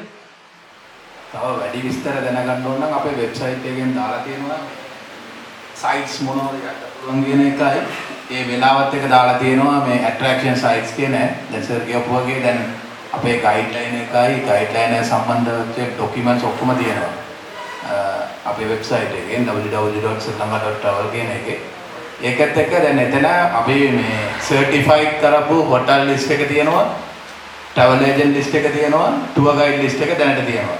ඒකන ඔයගොල්ලෝ දැන් ටුවර් කියලා එනකොට දැන් ඔයගොල්ලෝ දැනගන්න පුළුවන් එතන එන ගයිඩ් මාතෘ එතන අපේ සර්ටිෆයිඩ් කරපු එක්කනද කියලා බලන්න පුළුවන්. ඒ වගේ දැන් මේ සර්ටිෆයිඩ් කරපු එක්කනාගේ හැම වෙලාවම සර්ටිෆිකේට් එක එයාගා තියාගන්නවා. ඒ සර්ටිෆිකේට් එකේ QR කෝඩ් එක තියෙනවා. දැන් සර් කියවුවා දැන් අපි අප්‍රූව් කරපු සයිස් නැති තැනක ගෝටි නවත්තනවා නම් ඔයගොල්ලෝ එයා කරන ටික වැරදි කියලා හිතනවා නම් එයාට කියපු එක හරියට මෙයා කරන්නේ නැහැ කියලා හිතනවා නම් ඔයගොල්ලෝ ඒ QR කෝඩ් එක ස්කෑන් කරපු ගම එතන එයාගේ ඩීටේල්ස් ඉගෙනනවා. ඒ ඩීටේල් එකෙන් පල්ලෙහා එනවා violation or complaint කියලා. එතන complaints දාන්න පුළුවන් ඔයගොල්ලෝට ඕන වෙලාවට ඕන තැනකට ගිහිල්ලා ෆොටෝස් උත්තර දාන්න පුළුවන්. ඒ කම්ප්ලේන්ට්ස් ටික දැම්මොත් අපි දෙන්නට තමයි ඒක එනවා. දැන් වෙන කාටවත් යන්නේ නැහැ. ඒ වගේ අපි ඒක ස්පොට් ඔඩිටරින් කවුරුරි අරේන්ජ් කරලා එතනම චෙක් කරනවා. ඒ වගේ ෆැසිලිටිස් තියෙනවා. ඒ වගේ දැන් ඔයගොල්ලෝට තව දැන් අපි දැන් PCR වලට හොස්පිටල් ඩීටේල්ස් තියෙනවා. ඒ වගේ දැන් ඇට්‍රැක්ෂන් සයිට්ස් ටික අප්‍රූව් කරපු ඒවා තියෙනවා. ඒ සේරම එතන අපි දාලා දෙනවා. ඒ වෙබ්සයිට් එකේ ගිහිල්ලා පොඩ්ඩක් බලන්න. ඔයගොල්ලෝට ඒකෙන් පොඩි අයිඩියාවක් ගන්න පුළුවන්. දැනට ඒ යන විදිය කොහොමද කියලා පොඩ්ඩක් දැනගන්නත් පුළුවන්. බොහොම ස්තුතියි අපි වෙනුවෙන් මේ කොළඹ ඉඳගෙන ඇත්තටම ඉක්මනින් අපේ වැඩසටහන කරන්න බොහොම ස්තුතියි දීපන් මහත්තයයි ડોક્ટર ප්‍රසාද් ජයසූරිය මේ අපේ මහත්තයා මේ කරන මහත්තයා බොහොම ස්තුතියි දෙමි. එනම් සියලු දෙනාටම බොහොම ස්තුතියි. අපි වෙදින් මේක අවසන් කරනවා. ස්තුතියි.